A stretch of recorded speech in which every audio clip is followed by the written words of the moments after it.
Getting paper on these player haters, old news, money on the other line, so I'm not gonna hold you. Money on the other line, so I'm not gonna.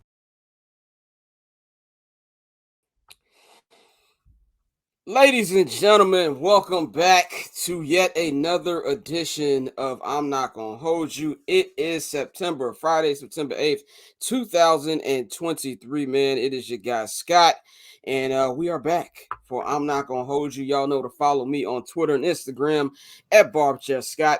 You know to follow the Barbers Chair Network at Barbers Chair Net on Twitter and Instagram. Subscribe to the Patreon right now, man. We appreciate everybody who subscribes. Patreon.com/Barbers Chair Network, man. We have got a nice schedule lined up for y'all, man. We're gonna take a look at this little rundown for y'all of what we've got on deck for the afternoon. So we're doing 2 hours there, of course, the regular show format. Last week was just a preview episode. So in the first hour, we're going to be doing all this. We got catch up, sound off, man. I got a sound off on Deion Sanders, prime time, everybody, all that stuff going on in Colorado. We're going to talk about Chiefs Lions. We're going to talk about which QB is under pressure. We got Nick Bosa and Joe Burrow who got new deals. We'll go over that. Then we'll have week 1 picks and odds. Mikey will have your gambling odds. And then we'll have my Goofy Mug of the week for that. And then after that, we'll have the local hour. We'll show y'all the local hour rundown later on. So that's what we've got for today. But let's get the rest of the crew up in here, man. All the people here. First of all, we just want to give our love and support to our guy JR Bang, who could not join us today. He had a family emergency, man. So we're gonna keep Bang and his family in our prayers, man. But we've got Dante in the house. Dante Miles, the president of Barbers Chair Network, fresh off the jet from last night's event. He has his phone on he has his mic on mute right now. But he's here right now. Hey, you know, producing is a tough job, brother. Yes, so, it is. I'm doing a lot right now. But, he's doing a lot right now. He's doing a lot. Good to be back, man. Hungover. He's back. We've got the one and only Mikey in the building. Mikey, what's going on, bro? Chilling, man. It's Packer week. Packer week. He's all together. He's dressed like an offensive lineman. We've got the homegirl Kurt Courtney in the house. Courtney, what is going on? Oh, you know, just living the dream, ready to sit on my couch and watch football, especially ready for 7 hours of commercial-free football on Sunday. And that is the best part. That is the best part. I am looking forward to that. I'm glad the Bears have the late game, so I can at least watch a little bit of red zone if I get up out of here, man. But let's start with the catch up, man, for everybody. This is a new segment we're adding to the show. I don't know what's going on with me today, but we adding to the show. Basically, we're gonna catch up on everybody's been on. So what's been going on? I know yesterday we had the Barbers Chair Network kickoff event. Shout out to everybody who came through. Shout out to the great folks over at Haymarket Pub and Brewery. We appreciate everybody over there, man. We had a great time. I had a little Kendall Roy moment while I led the crowd in a fuck Green Bay, which was amazing. Shout out to our ticket winner, Antoine Page. He won the Chicago Bears 2 tickets for a season this year. So shout out to him. Shout out to everybody, man. We've got some extra t-shirts that I will be putting up on the Second Night the Hallis page probably on Monday. Got a lot of stuff going on today, but stay in tune for that so we can get y'all some shirts if y'all want to cop more. So, but what's going on, everybody else? What's been going on? What y'all got lined up for this upcoming weekend? This weekend, I mean, I'm actually headed out to DC. Morehouse is playing Howard. It's gonna be a night game, so it's gonna be solid. Get out there. I'll probably play golf in the morning and then just go tailgate. So that's gonna be a good day. Nothing in and out, you know, nothing crazy. But Dante got a rich nigga schedule. Yeah, Dante got a living a life, living a life and shit. I'll be chilling. Chicago Thursday, ATL Friday, Saturday, DC on Saturday. Hey man, hey, when you work hard, you gotta enjoy it. So hey, y'all great work hiring. Y'all hiring. We always. That's one thing I will say. We always hiring, bro. Just let me know. I'm just chilling, man. I'm getting ready for a nice weekend. It's probably the only weekend. No, it's this weekend, and then in a couple of weeks, it's the only weekend I got off. You know, so I'm chilling, man. Getting ready to Saturday. I'm gonna give time to my girl.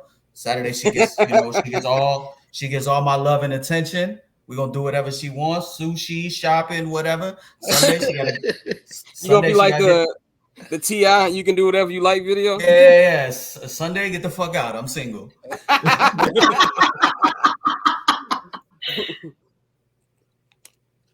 I'm Courtney, going what's to going the on lake. with you? I'm going to the lake tomorrow. Never done that in Texas. I will not be getting in that water, just to confirm. We got the Bama Texas game tomorrow night, so I gotta make it. Roll damn tide. Roll tide. Roll Tide, horns down. You know the vibes. Sunday, I got football. That's my plan. I might step out of the house. Gonna be rocking the Randall Cunningham Eagles jersey. About to go all across Dallas. Very upset. Heat. Yeah, get them Cowboys fans pissed off. I love Yeah. pissing off Cowboy fans. I mean, for me, I'm hitting the town tonight. Tomorrow, I had something to do. I was gonna shoot. By the way, there's gonna be. I'm not gonna hold you video coming soon. I'm doing some dope shit. Shout out my man, the boy Illinois, who does the intro that you hear every time. We actually work on a legit video that you will see at the beginning of each and every show.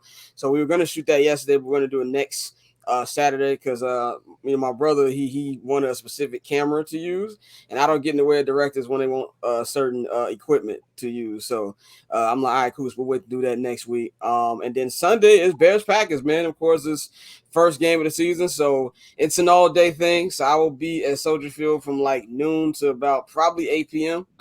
on Sunday. So my entire Sunday is shot. So, and then of course we'll be right back for y'all on Monday with our first Monday show. So that's pretty much what I got going on this weekend, man. But let's just get right into it. We're gonna start off with the sound off. Now, for everybody who knows, the sound off is where I sound off for a couple minutes on specific topics in the sports world. And we're going to do this a little differently this year because, of course, it's a group effort. So basically, I'm going to give my sound off. Same thing with Goofy Mog of the Week. I'll give my sound off. I'll give my Goofy Mog of the Week, and then I will give it to my esteemed co-host, and they let me know if I'm tweaking or not. So we're going to start off with my sound off for this week on Deion Sanders, Coach Prime. I'm a big, massive fan of Deion Sanders. I've been a fan of Deion since I was a little kid. Like, if y'all want to know how big of a fan I was, I had the Deion Sanders Baltimore Ravens jersey. So nobody can question my prime time. Exactly. He had 5 interceptions that year though. Let's give some respect to Prime. He had 5 picks that year. I had the 37 Baltimore Ravens. Of course, I had the Cowboys. I was a big fan. I watched the game last week. Very, very entertaining game. Y'all know I'm not big on college sports at all. Mike even hit me in the text like, "Are you fucking watching college sports?" So, right. But it was an entertaining game. Shador, Travis, they all had great games, man. But what I want to talk about really isn't the game because that's almost a week old at this point. They're getting ready to play Nebraska tomorrow at home in Boulder. I'm pretty sure that's going to be a nice crowd. It's going to be a stupid crowd coming off that big win. My thing I want to talk about is the media reception, man. And there's a lot of people in the media space. And we have a lot of this going on in the group chat. And I have to be the political one a lot of times because I work with these people. So I'm not going to name names, but there was a couple people on here where I feel like we're acting like hall monitors, man. And the thing to me is whatever you feel about Deion one way or another, Prime is himself. Prime has not changed. He's the same Prime he's been literally my entire life. He got drafted when I was like not even 1 year old yet. So Prime Time has been this guy forever. And I don't know why people thought he would change by coaching. We could sit up here and think about, maybe he'll change this stuff because of this. No, that's just how Prime is. And I think you got to respect it. Now, the outcry from some media was, oh, well, it's not our job as the media to be biased or to pick sides. Nobody's telling y'all to pick sides. You can say what you want to say and pick whatever sides you want to pick. But when players and athletes and coaches decide to call you out, and Prime just happens to be both. Not only he's not just a regular athlete, he's one of the greatest athletes of all time. When you have that situation, he's going to call you out. So you have a situation where you're saying, oh, he's being lame about it. I think at the end of the day, it's a lot of people in the media spectrum who are lame. Let's just keep it real. A lot of y'all got tossed and locker energy, man. And to me, the thing is like, yeah, there's going to be a games we're going to lose. I'm not saying that Colorado is going to go off. They're going to have a great season. They're going to win a bowl game. They're going to be, in the top polls, whatever. I'm not saying all that, but this is a big game. This is a big win over a team that was just in the national championship just a couple months ago. And now we're always doing why are they acting like they're celebrating everything? And I just feel like all of it is lame to me. And it's like, let Prime cook, man. If you're wrong, you got to be able to come to the table and take it on the chin when you're wrong about something. And Deion's not lame for calling you out on that. You know, some people want to be super cool and want to and say maybe he's seeking for validation. Just the thing about the biggest problem for me with media being on the other side is they don't like being called out. We can call out players and athletes and coaches all day long, and there's no issue. They have to deal with it. But when the shoe is on the other foot, then it's a problem, man. So I just want to say, you know, let Deion cook, and if he loses, one thing about Prime, he gonna wear that too. So, what y'all think about the whole primetime situation? Yeah, I mean, it's funny because, you know, everybody had comments about, you know, the way he turned over the roster, the way he used the transfer portal and things like that. But he showed you, everybody hasn't used it the same way. You know, TCU had several players that had just transferred in as well. You know, everybody uses it, but for some reason with Prime, because he was open and honest with the kids, which a lot of coaches aren't, he came in and just flat out said, yo, hey, a lot of y'all not going to be here. You know, a lot of people just haven't, you know, agreed with the way he did it, but he's showing you, you know, he has a plan, and he, so far, like you said, first week, I'm not going to lie, I didn't expect the victory, like you said, but everybody in the media didn't either. Everybody, you know, thought TCU was going to blow them out. 21 points was a spread, so, you know, even the bookmakers thought it was going to be an ugly game, and, you know, he came out and completely proved us wrong. So, like you said, with the media, a lot of these guys, they want to talk down to people. They want to be able to tell you what you do, what you did wrong, and how you should do your job. But when things like this happen, like you said, you got to wear it. So, like, I don't think Deion's tweaking. I don't think you tweaking either. Like, that's just the way it is. It's like, if you wrong, bro. And people got to wear that. Yep. No, I agree. I agree with you wholeheartedly. I mean, I think I agree. It's a lot of stuffed in the locker mentality ass motherfuckers out there, especially in the media, and a lot of people are threatened. People are threatened by people who are confident, who are vocal, and this is a changing of the guard. There's a lot of old guard mentality, whether that's in the corporate workplace, whether that's in professional sports. It's, oh, that's not the way it was done. I mean, we can get into this conversation about, just off of how NFL coaches go off preseason, about starting rookie quarterbacks. We can go on and on about the different shift in mentality. But the number one thing is those kids follow Deion and they believe in their coach. That's all you want. If they were my kids and they were going to school, I would want my kid to go play for a motherfucker who is not going to sugarcoat my son or my daughter, who is not going to, obviously within the realms of, keeping it respectful, don't put your hands on my kids, but who is going to, who's going to lead them, because life is not easy. Not all of those kids are going to end up going and play and reach the next level. But what Deion is instilling, the confidence, the believing in what you stand for, the knowing that people are going to doubt you, and, it's only on you to go and prove people wrong. That shit applies to all walks of life. Whether you're a teacher, whether you're a janitor, in any aspect of life, those are traits. Those are character building traits. So I just find it funny. I don't really find it funny. We know what it is. We know there's a lot of racist undertones as to how the media, a lot of coaches, how people feel about Deion. But like Dante said, they told you what they think of Colorado. They were a 21-point underdog. That's 3 touchdowns. 21, dog. 21-point underdog. It should not have been, honestly, even. I don't know how you could look, because they played the Natty. Like, did anybody else watch that game? That was a dog walking. Like, that was intended. That was 100%. A dog walking. 100%. And that was not the team we saw in the national title game. Like, that whole roster's gone. That whole roster is gone, and let's be real. And Colorado, the same as Dante. The way when we looked at the schedule, we talked about it in the group chat. We thought they were going to get washed. There's probably only prior to what happened last week, there was probably one game that we saw them being favored at, and that was September 16th at Colorado State. But now they've gone from being 21-point underdogs to now going up against, Matt Rule, and Nebraska's rebuilding, a Big Ten team, and they're a favorite. They're a small favorite at home. They'll probably be a favorite now going into Colorado State. So now expectations have adjusted. So I don't think you're tripping at all. I don't think, you're wrong in any of your points. I just think people are intimidated. And this is this is a new guard, way of thinking. And, and I applaud it. I respect it. Yeah, but I was gonna say, bro, Deion is really the anti-Dabo. Like I can't stand Clemson in every way, shape, and form, bro. I Like think when he everybody said that, enjoyed that Clemson loss the other day. bro, when he said we made our program in God's name, image, and likeness, I'm like, if you don't get the fuck out of here, bro, like these coaches always do this. Like you don't get paid millions of dollars, and then now you have an issue with certain players getting paid because, like we've all said it, like we've all seen it. If you actually do the research and look at the NIL deals, everybody's not getting paid. Everybody's not rolling around in a Bentley and all this other silly shit like people try to make it seem. And like that's when the racist undertones come out when you hear them talk about it in the way that like we're just paying these kids and they're not earning it, and like it's just BS. And so they're scared because like Deion knows how to play the game. Like it was funny. It was a joke. But when he went up to Sanders after the game, where it was like, that's every coach in America's worst nightmare. Because it's like these kids see Deion, bro, and they're like, no, I'm gonna go play for him. Like they see where he empowers his team. 100%. And I'm gonna keep it, I'm gonna keep it short real quick before we pass it off to Courtney. But let me remind motherfuckers, Nick Saban was in Deion's living room trying to recruit Shador. Yep. He was being recruited by Power 5. Like this ain't no fluke. You know what I'm saying? He could have went to Bama. He turned that down.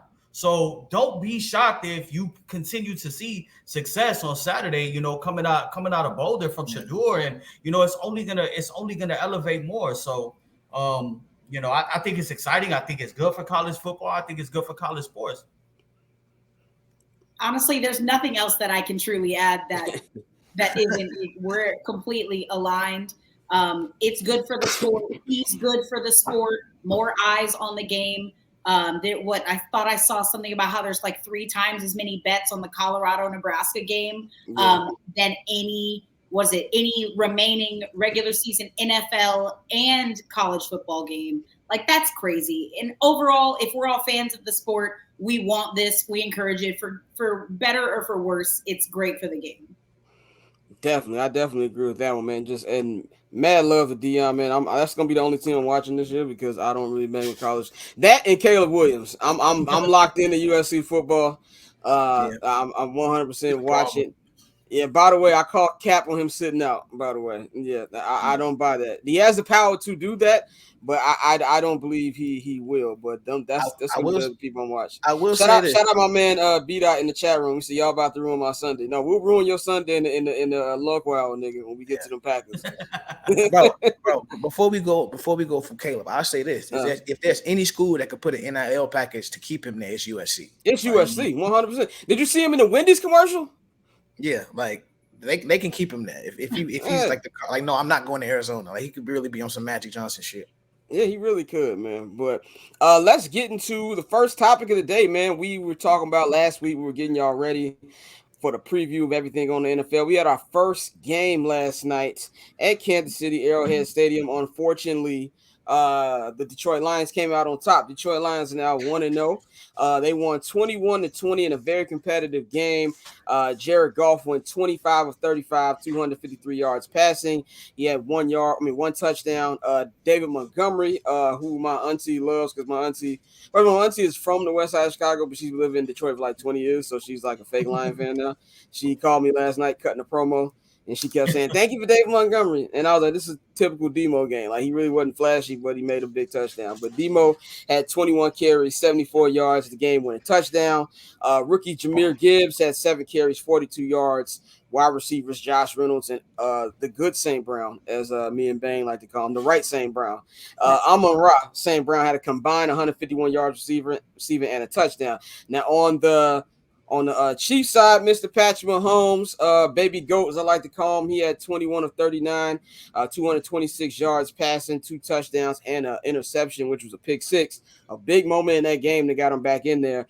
He led the team with 45 rushing yards. It tells you everything you need to know about the rushing attack last night. And this is the terrible wide receiver production. I know Justin Fields was watching this game last night, felt like Denzel, remember the Titans. Not so fun anymore, is it? No, it's not fun anymore. Not even a little bit. I'm pretty sure that's exactly how Justin felt. As you look at the receiving core, the leading wide receiver was Marquez Valdez-Scantling.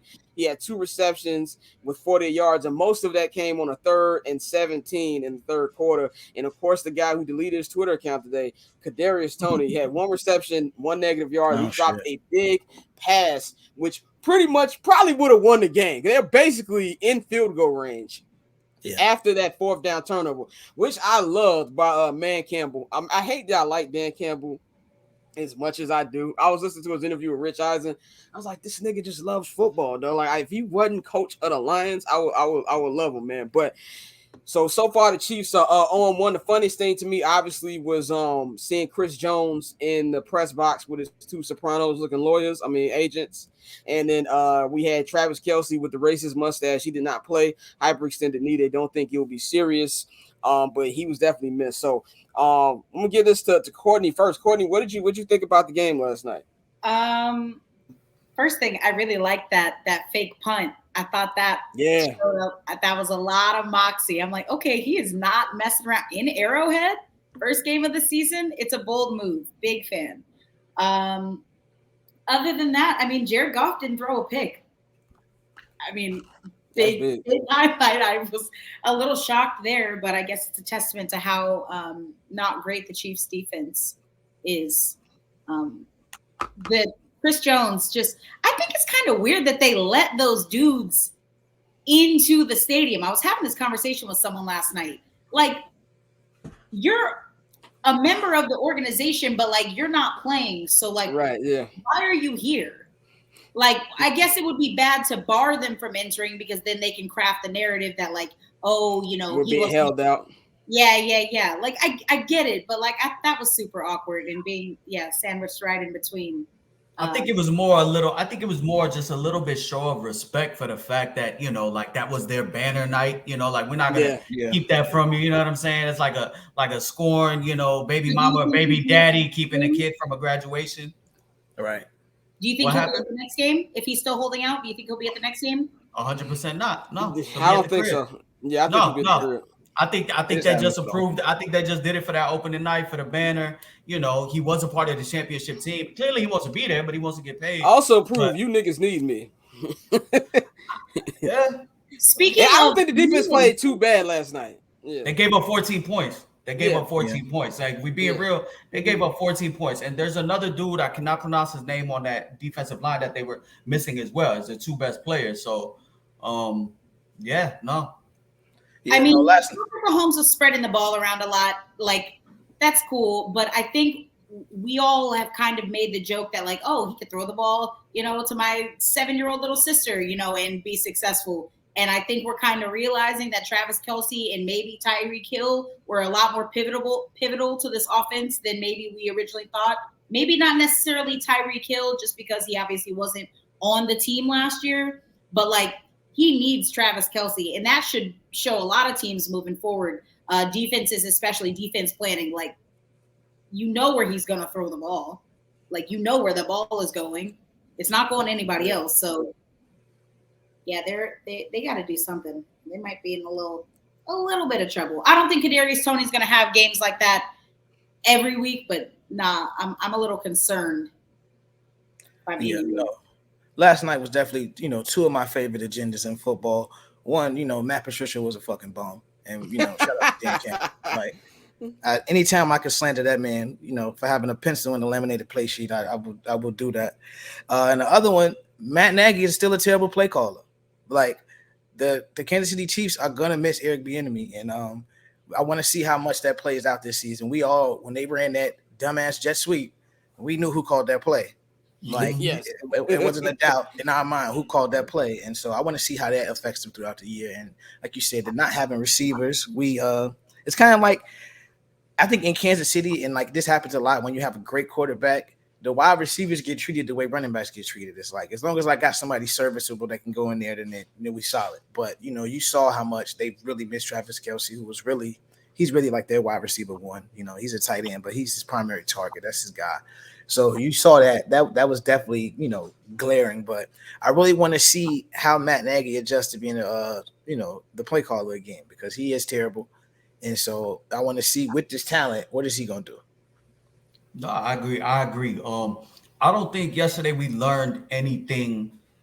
I don't think we learned anything new about the Lions. Like, the Lions ain't really show me nothing. I know it's crazy to say that you go to Arrowhead. It's a tough place to play, and you beat the defending champs, on banner night. But they didn't really show me nothing out of the ordinary to think that they're going to be some type of force this year in the NFC. I still think that outside of Amon-Ra St. Brown, they have a clear deficiency in wide receiver talent. I know they went and invested in Jameson Williams, but he's suspended for being in my gambling group chat. So that it is what it is. Way too many parlays. You know what I'm saying? Way too many parlays on Killian Hayes' assist and shit. But I think I had mentioned this last week. The Chiefs are gonna find out now. Where they're lacking because they don't have a true number one wide receiver. I agree with Dante. It's Kelsey wide receiver one, at the tight end position. But, yesterday was cool. That game flew by to me. Like, anybody else feel like that game flew? No, it did.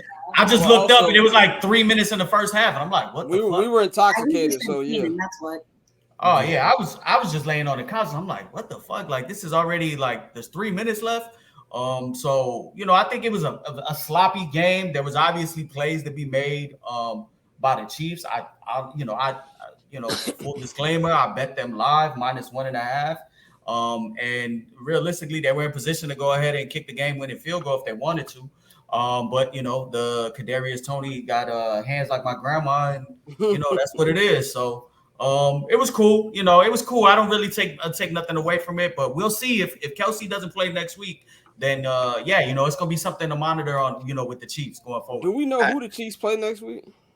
Whoever they play, they're gonna win by a million. But let's see. I will tell you right now. Why you looking that up? Let me say this. We need to. The Jaguars. They got the Jaguars. That's gonna be a game. That's gonna be a game. One. And then they got the Bears. And then they got the Bears, who are gonna be 3-0 by then. So I don't know. Hopefully. A little too much dip in chip right there. Yeah, but bro, they gotta make a category for when a ball hits a receiver in both hands and gets deflected and there's an interception. Because I feel like that should not be on the quarterback. Like far too often, we see these passes hit people in the face, hit them up fucking both hands, and it ends up as an interception. I feel like that's just not. I mean, I never do this, but to Dak. In his defense, a lot of his interceptions, like I think like we defended Dakota today. What tip? We don't usually defend the police, but it's just one of those things. Well, like a lot of his interceptions they go off a receiver. So like those deflected interceptions, bro, that's always trash. And for the game to turn like that because of it, like you said, I agree. I don't think Tony's gonna have another bad game like that. Hopefully he deleted his Instagram to lock in, not just because he was embarrassed. But I think that he'll be all right. I think I'm with y'all, man. I don't think that I'm not nervous about the Chiefs. Like I think that Travis Kelce shouldn't be rushed because hyperextended knee. You don't want to play around with something like that, especially with so much football left, and also with how big of a importance he was. Like I said, Tony he's not a bum. Like Tony, he had a really good year last year. He had a good postseason. I think he'll bounce back. Pat is somebody who knows how to get his guys back rolling. Shout out to Robert Knox in the chat. He said Big Red taking the play calling back like Thanos. If there's anything for anybody who wonders why doesn't Eric Bieniemy have an actual job as a head coach, if anything, this year is going to help him out tremendously because as me, as Mikey, as Dante, as we know, this bald bastard Matt Nagy is an example of white privilege that he still has a job. Okay, and I was never mad at Mitch. I can't be mad at trash for being trash. I'm mad at Ryan Pace for drafting him, seeing that light-skinned king and Mahomes throw and think, you know what? If Mitch isn't there, then I'll get that nigga. So he deserves being Guantanamo Bay because of that. But also Matt Nagy. I called Matt Nagy out a long time ago. I remember 5 years ago. It wasn't even, I think it was like week 3 or week 4. I realized, he might be a merchant. And like the interception off. I don't remember people remember that. Sunday Night Football, the Rams and the Bears, both teams were good. And Mitch and Golf were just huffing it out. And then play call, I told my man Lotto sitting right there, I was like, this nigga's trash. We tell him that he's going to screw us. So if there's anything the Chiefs need to be worried about, it's Matt Nagy. And not only Matt Nagy, if you're Eric Bieniemy, you know what I'm saying? That exactly is what is going to help him out. Shout out to Mikey putting this in chat. That's why I don't have my phone on D&D doing the show. Pat McAfee and Stephen A. Smith are running up a check, man. I got to get love to them. Nick Saban is going to be on Pat McAfee show every Thursday. And Aaron Rodgers every Tuesday. Aaron Rodgers every Tuesday. And here's this: Pat McAfee is going to be on First Take with Stephen A. and Shannon Sharp every Tuesday. Do you understand the quality of content we're gonna get? They are curb stomping Skip Bayless ass boy. Curb stomping. They are going out of their way. Stephen A. said, "Watch this." Bury his ass. Lil Wayne got to give Skip a verse at this point. That's the only way he gonna get right. That's the intro of the show, though. Yeah, No. Skip awful F1 song.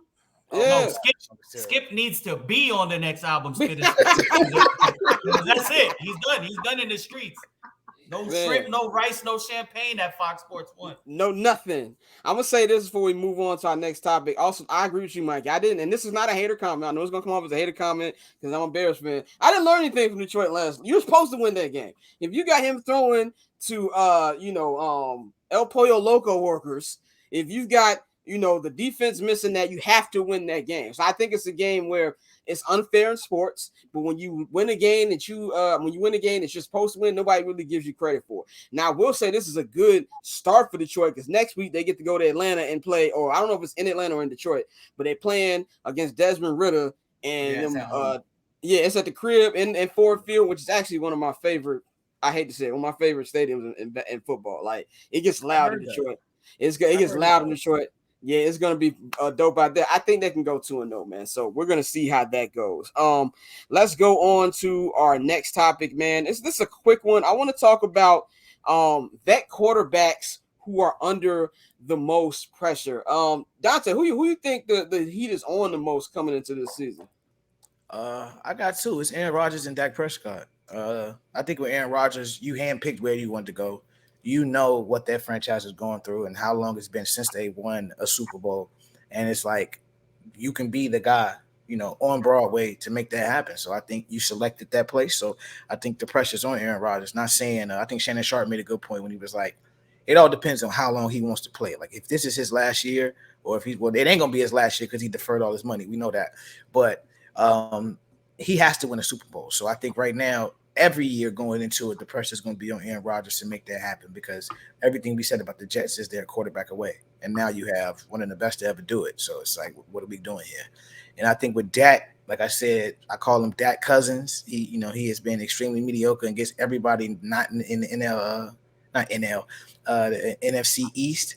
But I think this is the year he got to put up or shut up. You see, they took a flyer on Trey Lance to see, and we've seen how it's going in Dallas. We talked about that with, their quarterback is usually injury away, and then that new guy comes in and he becomes the guy and keeps the job. So I think the pressure is definitely on Dak this year. Like we've talked about the Cowboys year after year, how good that roster is.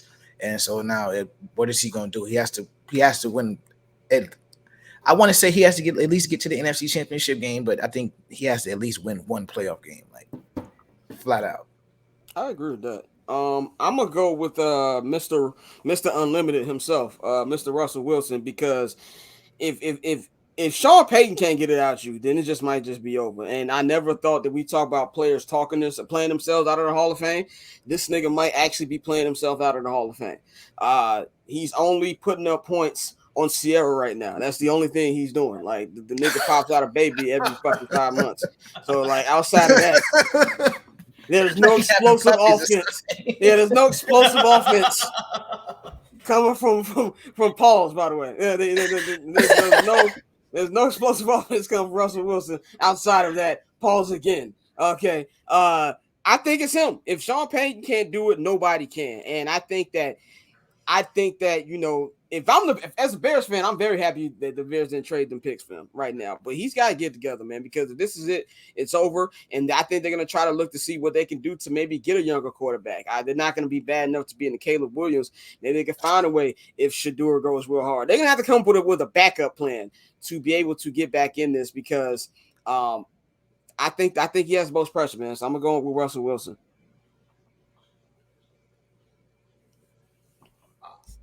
I'm in the same camp as both of y'all. Actually, that was kind of my top 3 people under the most pressure. And I was actually just having that conversation with someone about that Boulder to Denver pipeline for Shedeur Sanders could be a thing, but I don't know how open they would be to another black quarterback so soon after the failure of Russell Wilson. Just being honest. Too many niggas, not enough niggas. Yeah, but no, I think Dakota Reigns, Rain Dakota. Is that what it is? Rain. He's got Is it Rain Dakota or Dakota Rain? Either way, it's terrible. Either way, he's the one that's got to get it figured out because you have arguably the best defense in the NFL. You've got mad weapons on offense now. Now you got to go do something, man. There's literally no excuse for you. There's no excuse. Yeah. Otherwise, who you got?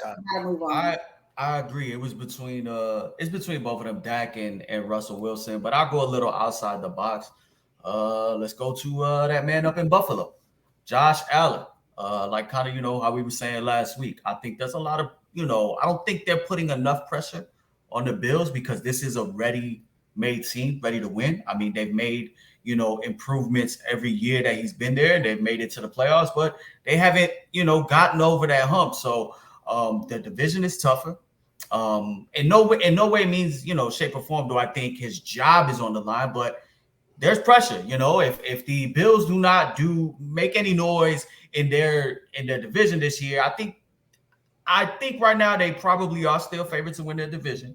But if they don't make some serious noise in the playoffs, then the headlines and the storylines going into next year is, can the Buffalo Bills win with Josh Allen, or have they hit a wall? So I think that's something. I think that's something to monitor, as outside of the Dak and I agree with all of y'all. Dak has been the starting QB since 2016. We're going on year 7, year 8. And they haven't really done shit of note. Not to Jerry's expectation. So he's easily the clear-cut favorite. But I would put Josh Allen, you know what I'm saying? I'll load Josh Allen up in that clip, and I think I'll be ready to fire on him, as we get to January and February, we get into the offseason, depending what Buffalo does. Definitely, man. Let's move on before we get into our full week preview, which be coming up in 1 second. I want to talk about some big news that broke over this last couple of days, man, of some guys who got paid. Of course, we were talking about holdouts. One of these is a holdout, the other wasn't a holdout. But we talked about Chris Jones not too long ago. But Mr. Nick Bosa shows that racism pays off, as he got paid massively. 5-year, $170 million contract with the San Francisco 49ers. 122.5 of that million is guaranteed. And then last night, and I do not think this is a coincidence of the timing it got announced, because these two gentlemen are getting their real Jay-Z and Nas on right now in their rivalry, the only real rivalry to Patrick Mahomes. That is my man Joe Burrow. He agreed to a 5-year extension with the Cincinnati Bengals for $275 million. And here's the kicker: 219.01 million guaranteed for Joe Burrow, man. Quickly, let's just give our quick thoughts on what y'all think about these two moves before we get into our preview. My first thought is how unbelievably petty the timing of Joe Burrow's deal was. Like right before the game started, like, wow, do you need the attention that bad? Never see in heaven. I'd rather never see in heaven. Oh, yeah. Follow up, God, Nick Bosa, that is going to fund a lot of GOP super PACs. That Moms for Liberty donation is going to be massive. A lot of DeSantis campaign dollars made. 100%. Bro, somebody said he saw that check and said, "I'll build that damn wall myself." That was me. That was me. Shout out to all my Mexicans, but hey. Yeah, but nah, like, bro, he's definitely, like I said, I was disappointed because I wanted the Bears to go after him, but I knew eventually San Francisco was going to pay him. Like, you can't let that type of talent walk out the door. And same with Joe Burrow. I'm glad he got paid because, he is a little older, and we've seen the injuries with Joe. Like he said, luckily it was just a calf strain coming into the. And he will be playing Sunday. Yeah, he will be playing week 1. So, we avoided crisis there. But a guy like Joe, like, he's a player you build around. So, a lot of people, like, didn't want to hear me when I said this, but I think Joe Burrow, like I said, everybody like wants to crown Herbert as like the next guy. Like, nah, it's Joe Burrow, like flat out. It's Pat Mahomes, and then I got Joe, like everywhere. And I know he's always had a good supporting cast around and great weapons and whatnot, but still, what he does as a quarterback, he deserved every dollar. Yeah, no, 100%. I mean, I think we knew it was a formality. It was just a matter of time before he was going to get paid. And we knew he was, as it always goes, it's cyclical. The next one always one-ups the next one. So, well deserved. I mean, Joe Burrow, outside of Patrick Mahomes, is my favorite quarterback to watch, because he's a cold motherfucker, And he wears buffs and he don't look corny. You know what I'm saying? That's Joe Burrow. Joe Burrow. So no, that's good for him. And I mean, now we have to transition to who are gonna be the next quarterbacks down the road that are gonna start getting paid, and that's where we have to probably keep an eye on the Trevor Lawrences, the Justin Fields, that that rookie class, to see where they go. So it's interesting to see. I wish that shit worked like that in the corporate world. You know what I'm saying? Like, oh, my coworker got this. Well, this is what I got. Let me one up you. You know what I'm saying? Yeah. But no, and I agree with Courtney. It was super petty right before kickoff, but that's how it is. I love the one-upsmanship there by Burrow, man. Like, oh yeah, you got your little cute ring, nigga, but I'm finna go buy me a Bentley like today. Like, but I think you think they're gonna pay T. Higgins? That's a good question. That's a good question. I mean, now you got I mean, they always have the franchise tag at their disposal. They got 2 wide receivers. I don't know if Jamar Chase got a contract or if he didn't, but you figure one will get a contract, one will get tagged, and they play those games, and it's got the potential to get ugly over there. But LOL to all you fucking Bengals fans that kept thinking Joe Burrow was going to give you a hometown discount. Newsflash, he didn't. So, With that cheap ass owner, hell no. Nope. Absolutely not. But yeah, I say, man, I think it's a good deal for both teams, man. I love Joe Burrow. I think that's self-explanatory. I wear a MAGA hat for Bosa to be on the Bears, so I'm I have no shame. If he was on the Bears, I'd be like, I don't know, man, dude. I might be side with him. So he might have some points here. Let's hear him out. Points were made. Points were made. So, but shout out to both of them, man, for their payday, man. So let's get into it. We're going to start off right now with our full week 1 preview show. We will preview segment. We will preview Bears Packers in the local hour. So we're going to skip off that game. Now, Mikey has gambling odds. Mike, how you want to do this? Do you want to do this like we do it per game, or do we do it where you just want to give like the top games that you're looking at?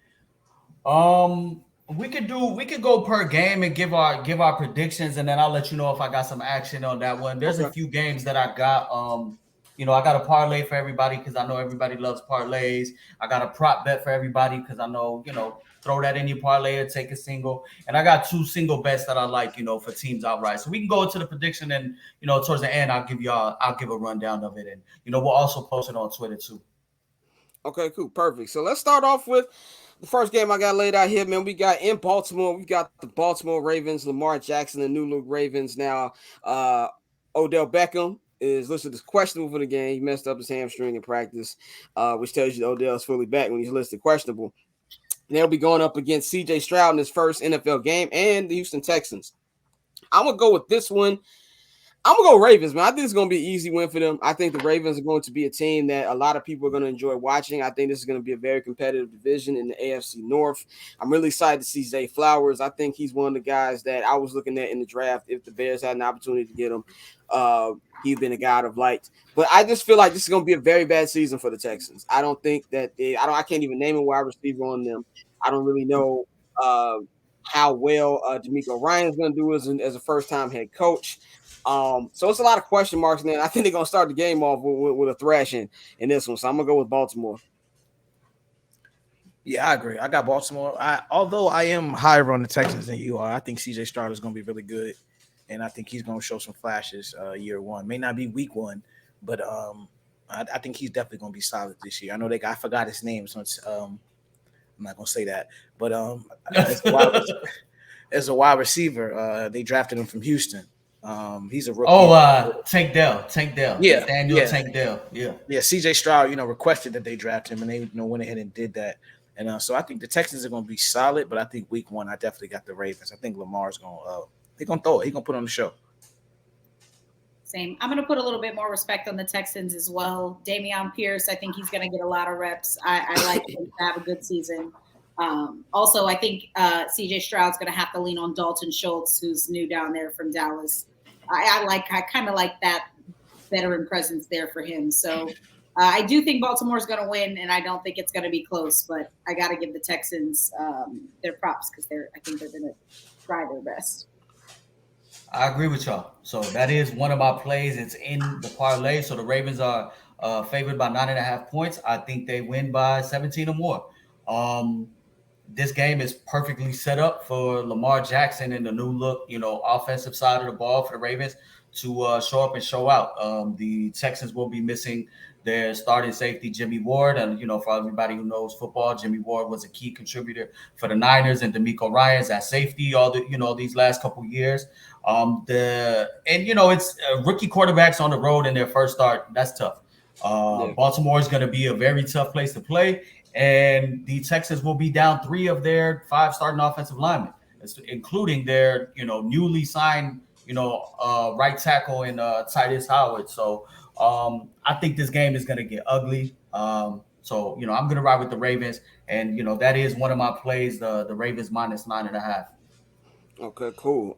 Next one, big AFC North matchup, man. In Cleveland, in the dog pound, we got D. Kelly, and yes, I'll be calling him for the remainder of the season. Just want to let y'all know right now. D. Kelly, Deshaun Watson will be having his first full season as Browns quarterback, and they will be taking on the man we just mentioned, the $275 million man, Joe Burrow and the Cincinnati Bengals. Man, this is going to be a really good game, in my opinion. I don't really know what I think about the Browns because I think it really all depends on how Deshaun bounces back. I don't think that if we just look on the field, and I'm going to keep saying it all season, if we just look on the field before his situation, he's one of the best quarterbacks in the NFL.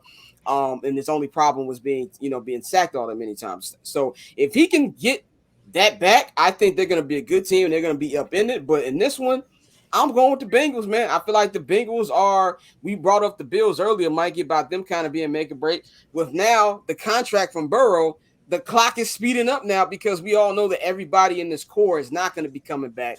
So even though he missed all the training camp, he got hurt on day 1, didn't play in preseason. He's a vet. Well, I don't think he really needs preseason. I think he'll be ready to go. And I think the Bengals are going to win in a very, very close game. I'll probably take them by like 3 in this one. Okay, I hear you on that one. I'm actually on the Browns money line, the Browns to win outright. So that's actually one of my plays too. The Browns own Joe Burrow and the Bengals since Joe Burrow has been there. Joe Burrow is 1-4 against the Browns.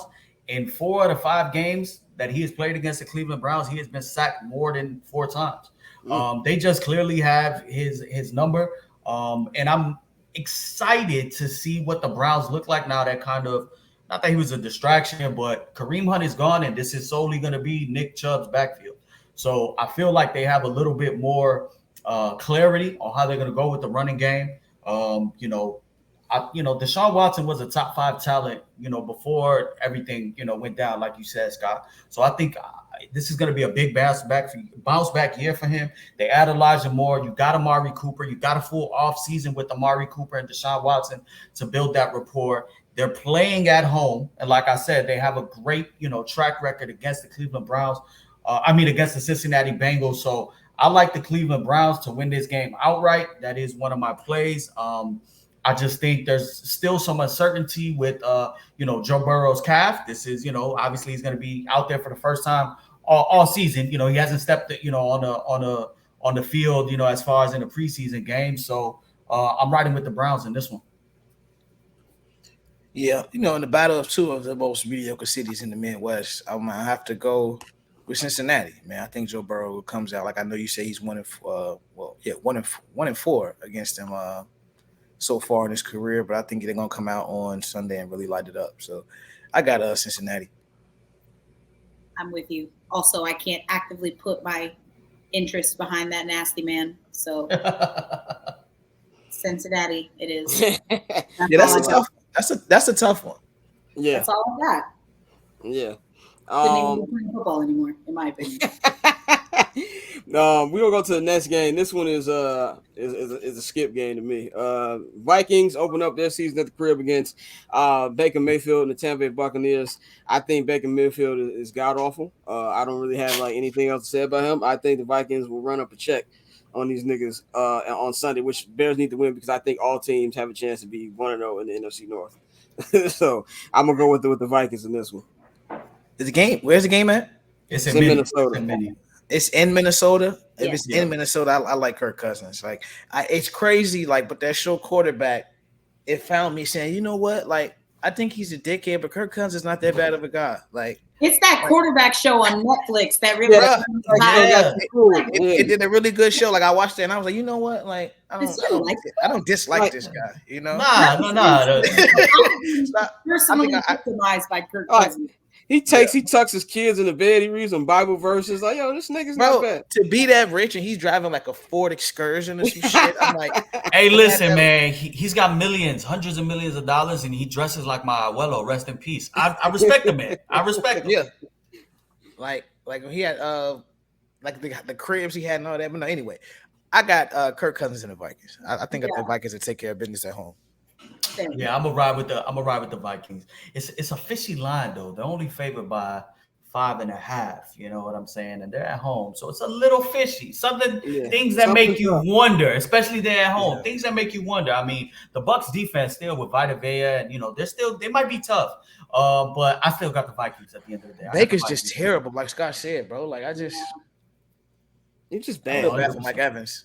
He's gonna be on the trade block by trade deadline. Like, look out for a team to be able to scoop him. Like, if Pat keep throwing to I was about to say Patrick to hall monitors, like he might be looking at two guys who I think are gonna be on new teams, wide receivers by trade deadline. I think Devontae is gonna join Rodgers in New York, and I think that Mike Evans might join Patrick in Kansas City. What's Godwin's contract look like? Is he locked in? Godwin's locked in. I think they just re-signed Godwin like last year. Yeah, they re-signed. They paid Godwin over Mike. So yep. If you love field goals, this next game is for you. Saints at the crib opening up their season against the Tennessee Titans. I resent that. As the guy who has seen more field goals and touchdowns in his football life, I know when a field goal game is afoot. This is one of those. The new look Saints with their quarterback Derek Carr hosting Ryan Tannehill, and pretty much the same team that they had last year with the addition of DeAndre Hopkins. I'm going to go with the Saints in this one. I don't really like anything about Tennessee. I do think it'll be a close game, but I'm gonna roll with the Saints in this one. Yeah, I like the Saints. Yeah, I like the Saints, man. I think this is playing in the Superdome. I think the Saints actually have the number 1 easiest schedule, or the number 2 easiest schedule in the NFL. They play in a terrible division, and I think this might be an easy game for them. Yeah, like you said, bringing the check down God to team him up with Slant Boy. I think they're gonna put some numbers up out there in New Orleans in those home games. And it's always a tough place to play. Who I picked to win the division, but I think on Sunday the Saints are gonna take care of business. My team is just catching so many strays right now. I heard you just call that man Slant Boy. That's Slant Boy, the God, Slant Boy. He has one route and he runs it very well. But hey. One of the greatest Twitter nicknames ever, Slant Boy.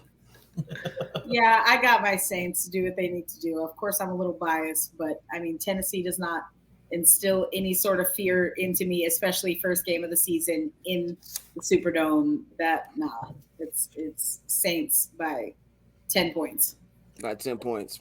We're gonna go to another NFC South game. We got the Atlanta Falcons. By the way, if you want to preview that game, there's a new episode of King's Landing out right now on the Barbershop Network. We got the King brothers, Brian and Jared. They'll be breaking down everything from this upcoming game and the entire season. So stay in tune with them. You want more in-depth breakdown of that game. But this will be our first look at Bryce Young. Hopefully he doesn't die behind that offensive line in the first quarter. I think I'm gonna pick Atlanta to win this one, man. I think Atlanta's an interesting team because they've got everything they need but the quarterback. And us as Bears fans, we know that pain all too well. I don't know how bad Desmond Ritter will be, but I just don't think he'll be good. But I do think there'll be enough to beat the Panthers. I think the Panthers will be a very bad team this year, and I'm not just saying that because I can't wait for the Bears to cash in that money in the bank in April of next year and get that draft pick. But I just think it's going to be a bad team. And I think that the Falcons will win, but I do think it'll be a close game. I think a lot of NFC South games will be close because it's a terrible division. Yeah, for sure. They're about to have a mid-off. Like that's definitely like fall asleep on the couch by like 7 minutes in the second quarter material. I really hate that Bryce Young is getting his first career regular season start, likely without Adam Thielen, without DJ Chark, which is a terrible situation. They say they're not going to give all the snaps off to Miles Sanders and they got to spread it out over the course of the season, but I really don't feel too optimistic about this plan to send your brand new franchise quarterback into battle with literally nothing positive going for him. Terrible offensive line, no offensive weapons. It's going to be ugly. Tough scene. I got to go with the Falcons, unfortunately. Yeah, the Falcons smack them. Fuck them. All right, I had to watch. I'm 34 years old. I don't know how many years I've had to watch my team play without wide receivers, a fucking quarterback at the number one position. Fuck them. This is what they get. Give us that top 3 pick. Yeah, Bryce reminds me a lot of Drew Brees with his size, and you know how. And so with that old line, I think he really is going to struggle. I think the Falcons are going to beat him by 2 touchdowns. Like I think a lot of people we're putting such an emphasis on Desmond Ritter, and I get it because you do need a quarterback, but Arthur Smith runs the ball. Like they run the ball. That's why they drafted Bijan. They still got Tyler Algier who rushed for I want to say 1,200 yards last year, something like that. You got Cordell Patterson. Like this is a team that I think with the personnel they have, they're going to be tough to defend a lot of weeks because you got Drake London on one side, you got Kyle Pitts on another side. Like they have offensive weapons. So for Desmond, you just kind of just don't turn the ball over. Like, you know, we know you hate telling the quarterback don't lose in the game, but until we can see what he does as a quarterback, I know Arthur Smith is going to run the ball, and like that's just going to open it up for him. So the potential is going to be there for Desmond to be all right. And I think week 1, because like you said, I think Carolina's terrible this year. So I got the Falcons by 2 touchdowns. Definitely, man. I agree with you. I got ATL, and I don't think it's going to be close. Yeah, I'm with all y'all on that, man. Let's go to the AFC South. Another quarterback debut in Indianapolis.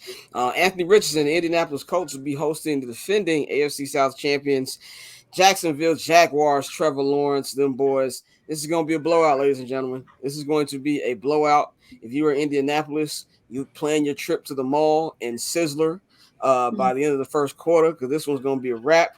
We're going to see Calvin Ridley. He's going to go off.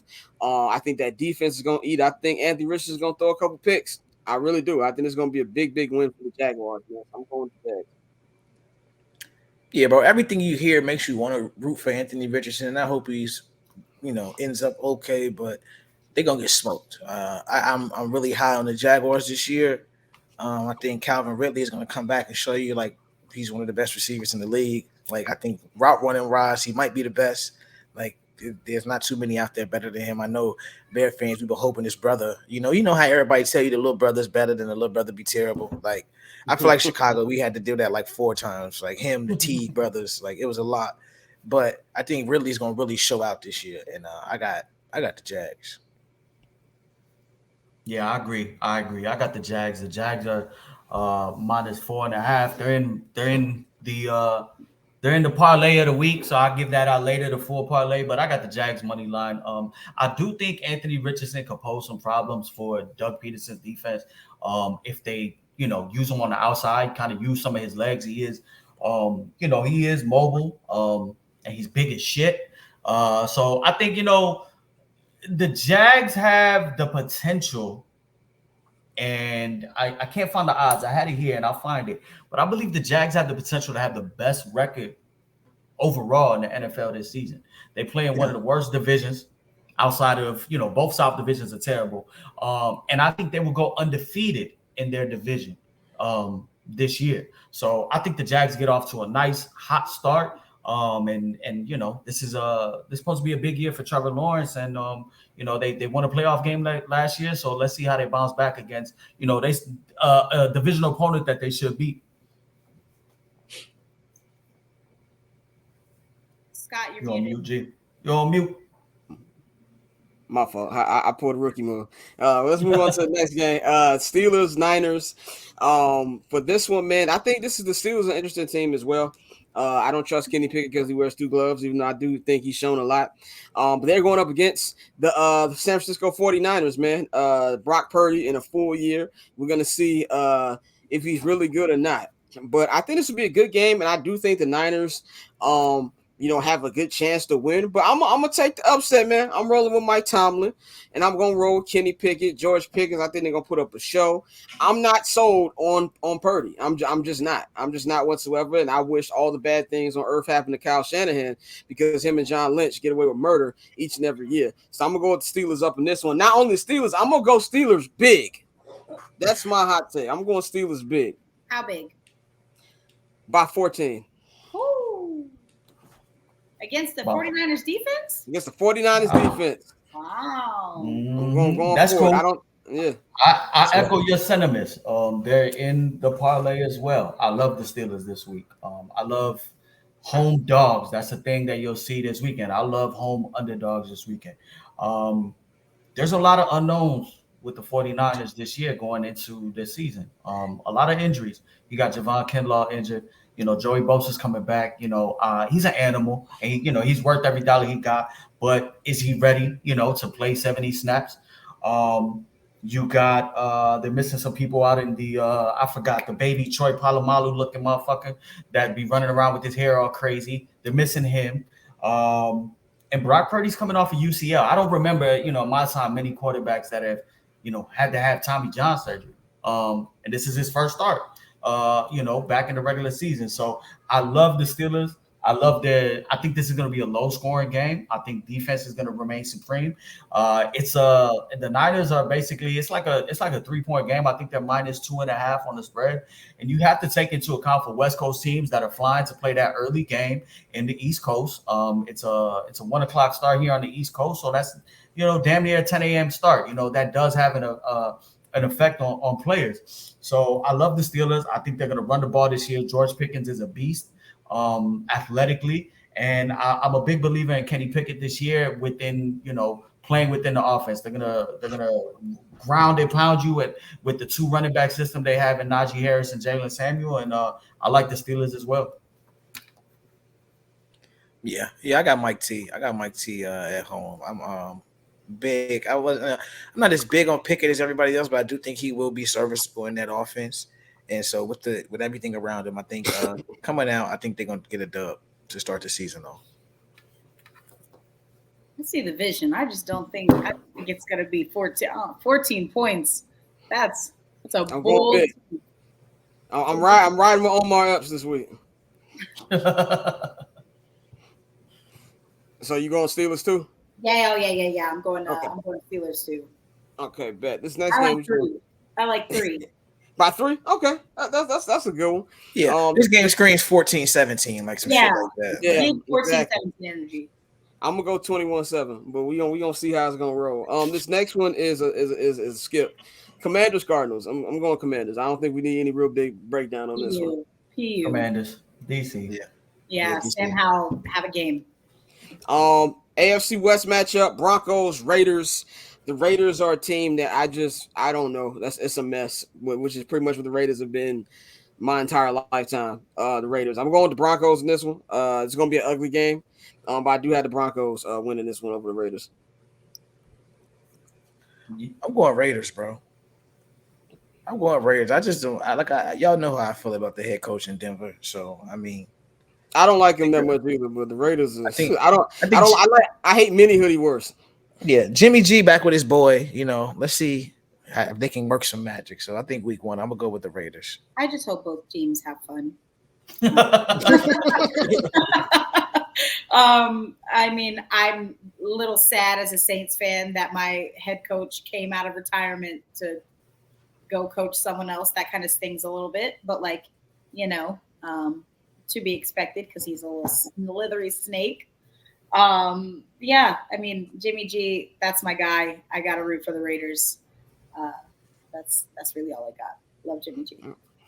Yeah, I'm riding with the Raiders. I'm riding with the Raiders on this one. I think we're going to get a heavy dose of Josh Jacobs and Jimmy G dissecting with Devontae Adams and some of those other weapons. I don't believe in the Broncos yet. They're gonna have to show me. So I'm riding with the Raiders. The local hour is coming up in about 5 minutes, man. We've got Herb Howard from the Bigs on the other side coming up. So we're going to get through these next couple games. Dolphins Chargers, man. This is going to be a real good game in SoFi Stadium in Inglewood, man. Tua versus Justin Herbert. You know the story between those two. I'm going to go with the Chargers, man. I think eventually they're going to have to break. I'm a big Justin Herbert guy. And not that I hate Tua. I think Tua is good too if he can actually stand up right. But I think that the Chargers are going to win this one. But I do think it's going to be very high scoring. But I'm going with the Chargers in this. I'm gonna go Miami. And anybody in the LA area, if you need tickets to the game, contact me. Holla at this dude right here. Right there. I got you. We got you good prices. But no, I'm gonna go with Miami on the road. So I really don't like Staley. I mean, like I said, I'm all for going for it on fourth down and taking chances and things like that. But a lot of his decision making, it sets the Chargers up for failure, and he's done it time and time again. So I'm rocking with Miami. I'm gonna rock with LA. Shout out to my guy Jeremy. I don't think that Miami's gonna go into LA and get a dub first game of the season. I don't see it happening personally. Now I'm with you on the anti-Staley agenda. I think if they don't do something this season, he's gotta go because that relationship is done. And Austin Eckler is definitely trying to earn his supper. He knows it's a contract year, so I look to him to absolutely eat, not just this game but this season. So I'm going Chargers. Yeah, I had tossed and turned with this game. I was leaning Miami for a while. I'm going to be actually pretty big on Miami this year, but I am going to ride with the Chargers. I just think the possibility of the Dolphins playing without their prize free agent and their starting left tackle, Teron Armstead, is huge, especially when matching up against the other MAGA Bosa. So, especially going on the road, it's going to be a shootout, but I ride with the Chargers, and it's going to be interesting to see this new improved offense with Kellen Moore as the OC now with the Chargers. Definitely. Let's the next one, Eagles Patriots. I'm pretty sure I'm going Eagles, man. Like there's really not much I gotta say about this shit. I'm going Eagles all the way. Going Jalen Hurts, man. This is a speed round that one. Everybody going Eagles? Yeah. I'm anti Mac Jones. Anti-Matt Jones, me too. Rams Seahawks. Jesus. If that is a go to the store game. I'm going Seahawks. Yeah. Seahawks again. Seattle. Big Gino. Sunday Night Football. First Sunday. I can't wait to hear that racist NBC song come on. And I've been waiting on that for Sunday night. I can't wait to hear that. NFC East game to start it off. Dakota versus Daniel Jones. I'm going to go with the Cowboys in this game just because I don't trust the Giants. I mean, I don't trust neither one of these niggas, but I really don't trust the Giants. And it's going to be at MetLife. So that's what I'm going with that. Who y'all got? Cowboys or Giants? Yeah, it's JetLife. My bad. JetLife. JetLife Stadium. I got the Cowboys, man. I was originally riding with the Giants, but I see now that Darren Waller is questionable with a hamstring, and hamstrings are very tricky. Right, exactly. And Wan'Dale Robinson, I believe that's how you say his name, right? He's questionable as well. I'm actually pretty high on the Giants this year because I'm a big Brian Daboll fan. I think he showed he could turn, shit into chicken. And he did that last year. And I think if he plays to Daniel Jones' strength and you got a healthy Saquon back there, they could play some noise. They're tough on defense. I'm not gonna front on the Giants. They're pretty interesting, but I'm gonna ride with the Cowboys just because of the injury uncertainty. And for all the reasons we said, this is a big year for the Cowboys. They have to win week 1. By the way, the local hour is like 3 minutes away. We got Herb Howard from the Bigs. He just pulled up into the room. We're going to bring him in just a second. Courtney, who you got? I got the Cowboys. I think they come out looking to make a big statement with this game against another divisional opponent for sure. 100% Cowboys. I know I'm going to regret this. I feel like Daniel Jones is going to make a fool out of me, but I'm going to pick the Giants. I think the Giants are going to take care of business. I hate that Waller is questionable, but I love their head coach and their offense. So I think, with Saquon back in the building, happy, I think the Giants are going to get the dub at home. And final game of the week, first Monday Night Football game, man. I can't wait to hear Joe Buck and Aikman. It will be at JetLife Stadium, like Courtney said. It will be Aaron Rodgers' regular season debut. It is the 22nd anniversary of 9/11, so that will be. I know they're gonna do the whole spiel before the game. It's the Buffalo Bills and the Jets. I think for the Jets, this is either going to be a really, really good season for them, or they're going to look like the Dream Team Eagles team. But I don't think they get it done in week 1. I think Josh Allen comes out, spoils the party. I'm going with the Bills by a field goal in this Monday Night Football game. Who y'all got? I got the Jets, Jets. Shout out to my boy Mike, 96 Mike. I got my guy Mike. I got his Nike T-shirt I ordered for him. It's here. I gotta give him to him. But what is it? I'm a big fan of the Jets, man. Like, let's be real. Last year, their defense is legit. Yeah, they had everything but a quarterback. Now having a quarterback allows that defense to spend less time on the field than they did last year. And I think they go ahead and they find a way. And I think the Jets have a big year this year. So I'm riding with the Jets. Like I said, I'm big on home underdogs. That's my other single bet. So if you're keeping track, the only two singles that I'm on are the Jets money line and the Browns money line. I'm big on home underdogs, and I think both defenses and the running game and the quick short passing game will prove to be fruitful that day. You're about to pay my rent for next month. Thank you. Courtney, Johnson, who you got before we wrap this up and we get to Herb? Oh, Jets, bro. I got the Jets. I told you. Like I said, it's a lot easier for me to say positive things about Aaron Rodgers because he's not kicking my team's teeth in no more. So I think the Jets are going to be a problem all season. As long as that offensive line can hold up, I got the Jets. Yeah, I don't think Aaron Rodgers is going to allow his team to embarrass him in front of company. Nah, I think absolutely he's going to win game 1. He has to. He's going to be in that locker room by the half if they're down, yelling at somebody. Somebody's getting a horse tranquilizer if they get hurt. Like there's no chance that team loses Monday Night Football. I got the Jets. Definitely. That's our week 1 preview. Mikey will give his parlay in the local hour, man. Courtney, I know you're not going to join us for the Misfit Hour, as we like to have here. So I'll wait until the end of September to slander the White Sox. Okay, all right, okay. But let them know everybody where they can follow you, and you'll be back on Monday. So follow me at 1-800-CALLABRO on Instagram, on Twitter. I guess I got to start working on the whole TikTok thing. Otherwise, I hope y'all have a good weekend. Horns down, roll tide, who dat, all that good stuff. I'm not watching baseball this weekend because I value my mental health. Exactly. And your Rangers are plummeting, but we'll talk about that. The Rangers are cooked. We'll talk about that on Monday. We're not gonna let you escape from that one. But thank you, Courtney. We're gonna take a 1-30 break, and on the other side of the local wire, we're gonna have Herb Howard from the Bigs Media, man. He's gonna be joining us as we get into this Bears Packers preview, man. So we'll be back in a second.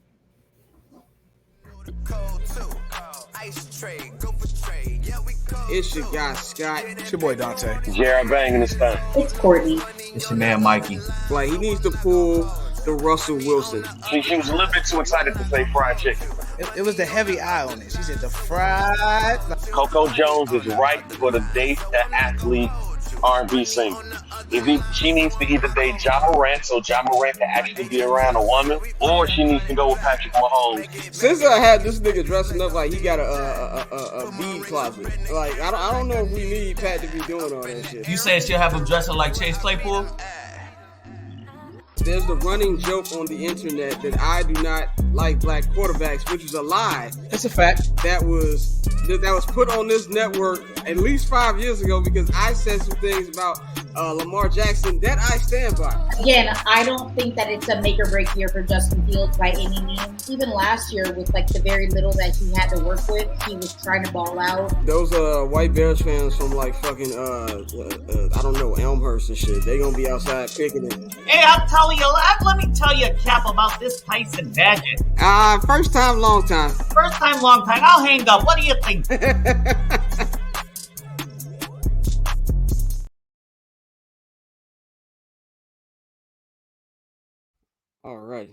All right. We are back for the local hour, our first local hour of the year, man. And we've got my guy here, Herb Howard from the Bigs Media, man. You can follow him on Herb at Herb Howard 411 on Twitter, man.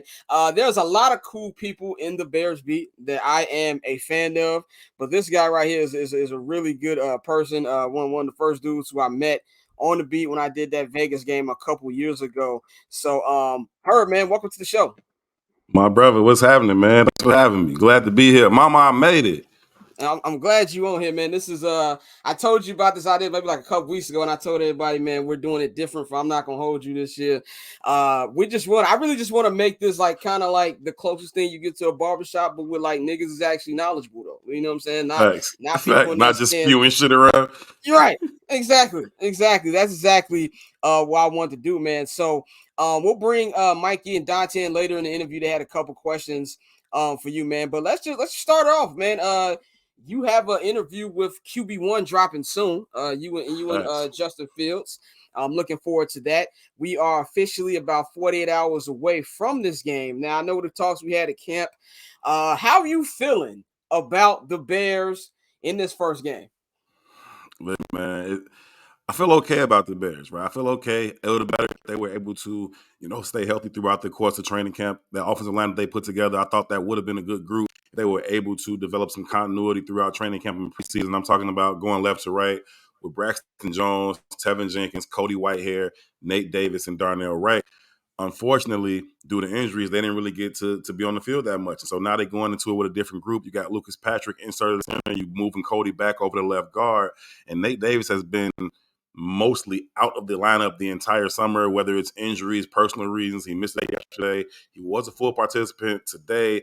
So we'll see, man. But it's hard to feel as good as you would like to have felt about the offensive line coming in. Same thing with the defense. They signed DeMarcus Walker. You were hopeful that, he would be a key figure in terms of them being able to get after the passer. Then they add Yannick Ngakoue late. They obviously brought over Tremaine Edmonds to be, the leader of that defense in the middle. Talk about Jaquan Brisker having another year playing next to Eddie Jackson. But all those guys, again, missed the majority of the summer and the majority of training camp. So didn't have a chance to get chemistry. So I feel like it may take them a couple games to get up to full speed. But I feel okay about where they are since those guys are back and healthy and ready to play.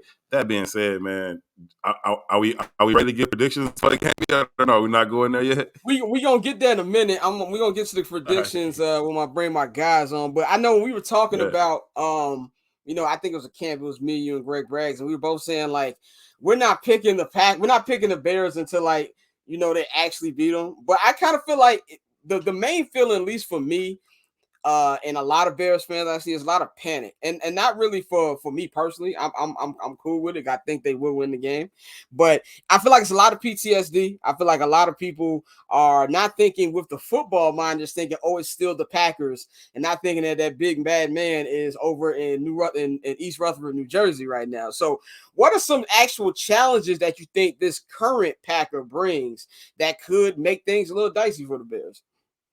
I think they bring the ghost of 4 and the ghost of 12. Like, I know you're saying like that's not how we should be thinking about this, but I think that's real. I think it's real for the entire fan base of Chicago. I think it's real inside Soldier Field. I think it may even be real inside of Hallis Hall. Now, I know they got a bunch of young players and a bunch of new guys who don't know nothing about this rivalry. I talked to one of the rookies in the locker room this week, and he was like, "Yeah, I don't know nothing about this rivalry." I was like, "Bro, don't say that to nobody else. Like, and don't tell no other reporter that. They're gonna make you look crazy." You know what I'm saying? Yeah. You're gonna say which one of them it was. But I think that even with that being said, I think it's just hard to get over the fact they've lost the last 8. I think you're talking about like 24 of the last 29. Like it's just been absolutely crazy. And so for me, probably is a little PTSD, but it's just impossible for me to say I'm picking the Bears over the Packers until I actually see them do that. And that's even, I think Justin Fields is better than Justin Love, right? I think that's the case. I don't know that to be true. I haven't seen enough of Justin Love to say definitively that that's the case, but hopefully he's not.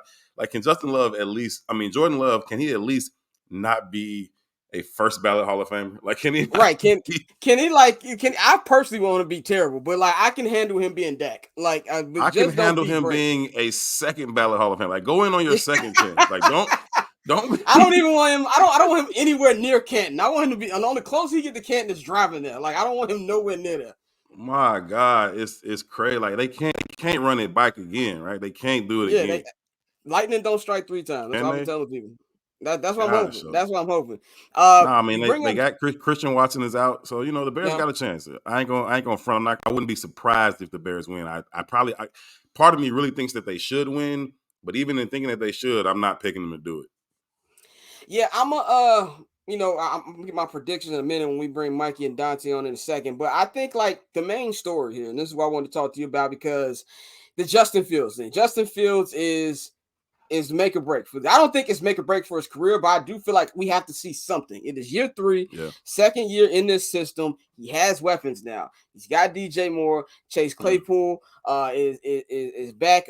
Flu said he had a good week of practice. You've been updating your Fluke's your Claypool. Chase Claypool percentage. Yeah.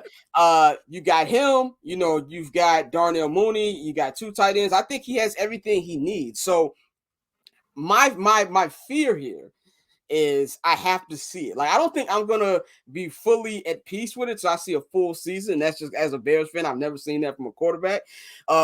What do you think is what do you think would be an acceptable season for not just the fan base, but also if you're Ryan Poles, you think, okay, I don't have to go looking for what I got to do to get up to get Caleb Williams. We've got a guy here. What do you think Justin has to do for that? Yeah, I think it's mostly an eye test. Fans have a hard time with that, and they want statistics to be placed on it. And I will give some statistics on the back end of this answer, but I think it's mostly an eye test. It's seeing his how comfortable he is in the offense. It's seeing his progression in the offense. How quickly does he get the ball out of his hands? How quickly does he find answers to what the defense is doing to him post-snap, pre-snap? He certainly knows what he wants to do offensively. Pre-snap, he's even able to read what the defense seems to be doing. But post-snap, the defense shows you zone, they bring pressure, or they show pressure and drop in the zone. How quickly can he find those answers? That's the next step. Can we get a couple of examples of, late in the half, or this first half or second half, Bears get the ball, they got to go, 70, 75 to at least get a field goal. Can he get the offense down there in a 2-minute process? Those types of things are what you're looking for to see, has he taken that next step? Now, if you want to put some numbers on it, listen, I know he's talking about 4,000. Some people want to see that because we've never, ever seen in Chicago, which is crazy. Yeah. But, 17 games, and who knows if he's going to play 17 games. He runs a lot. He gets hit a lot. Quarterbacks get hurt a lot. So I don't know if he'll play 17. But if he does play 17, is it like 3,400 should be the minimum, right? You talk about 200 yards a game. That should be the floor. And so I would say at least 3,400 is what you're looking for in terms of passing yards from him. Now, touchdowns, we'll see what that looks like, but I expect him to be, mid-20s with that as well. And, I think that Justin has everything he needs. I think that Ryan Poles and his staff has done a pretty good job to eliminate a lot of the reasons why Justin Fields couldn't, necessarily reach his full potential, or why you couldn't have a full, accurate assessment of his play because of all the things that are going on around him. I think they've done a good job of addressing many of those reasons, getting him a legitimate number 1 receiver, pushing that wide receiver room down from the top. So now that he's properly slotted where he belongs, Chase Claypool, you re-sign Komet, you bring in Robert Tonyan to bolster that tight end room. You try to do some things to address the offensive line. We talked about the injury concerns there.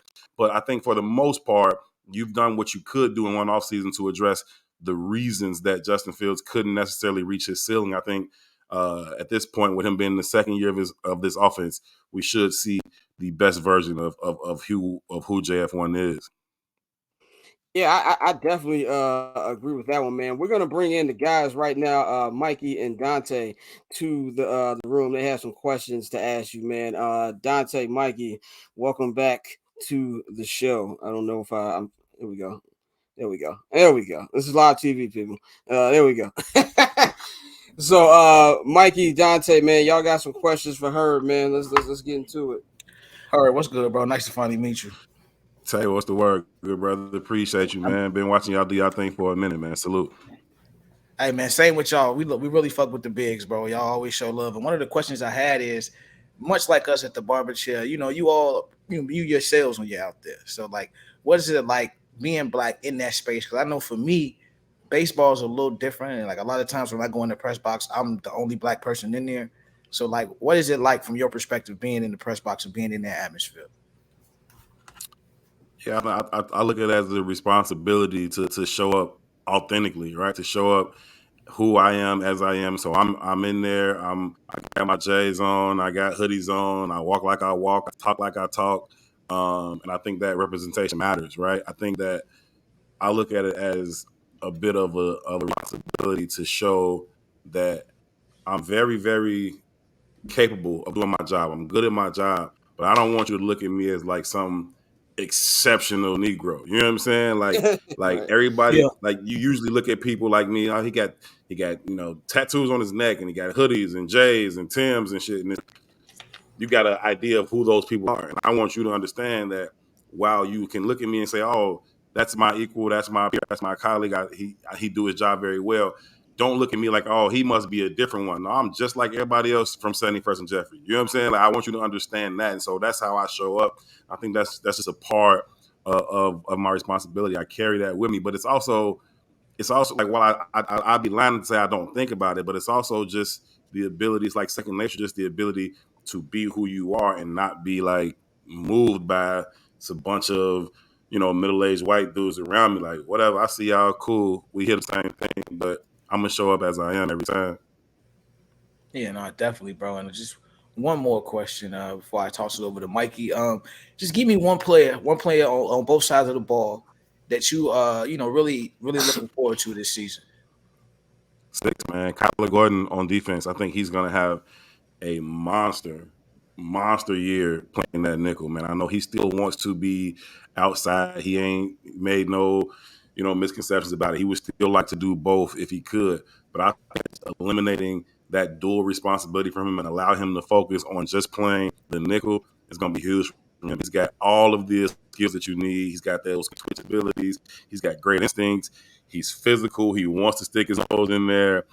I think he's going to have a absolutely monster year for the Bears at the nickel. If you flip over to the other side, I know the connection between DJ and Justin. That's legit. I think DJ's gonna have a huge year, but I think Yeah. Darnell Mooney is going to lead Bears in yards per catch. I think Darnell Mooney is gonna, like, I don't know if Darnell Mooney is ever gonna have a catch like this less than 10 yards. Like, he's going to be continually making plays down the field. Every time Moon catches the ball, it's gonna be 15, 20, 30, 40 because of what DJ Moore is going to bring to the offense and the attention that he takes away. It's going to allow Getty to scheme up Moon in a way that gets him on, linebackers or strong safeties or even, those nickel corners, and he's going to be able to get balance with those. So I'm expecting a huge season from Mooney. Not to say he's going to have more yards or more catches than DJ. I don't necessarily think that's going to be true, but the catches that Moon does have, they're going to be big ones.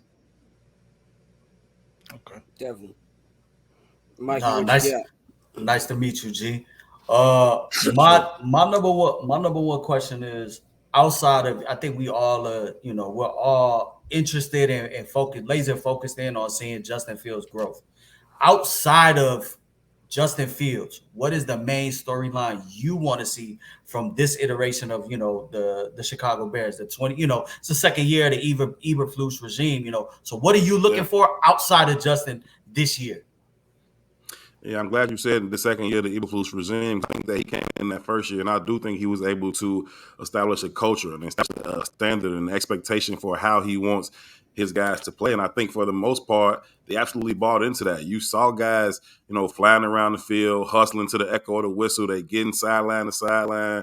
Like, you saw guys playing through the white lines. Like, they was doing all of those types of things. I think they bought into his principle. I don't think he gave them a choice. Like, either you're going to buy in or you can get on. And I think eventually they kind of bought into that. And I saw a team that was grossly outmanned and devoid of talent, but they were still competing. They were still in all those games. And I think that now that you have this influx of talent, if you can add the talent and keep that same mentality, then you should have a pretty dangerous team, right? So if you can get, the top end talent, you brought in a legitimate number one receiver in DJ, you bring in an all pro type middle linebacker in Tremaine Evans, you bring in all these different things, you got the top 10 pick at right tackle. Now you should be able to say, okay, now we got the talent to go with the mentality. And if you can marry those two things and stay healthy, this team should be playing some meaningful football deep into December.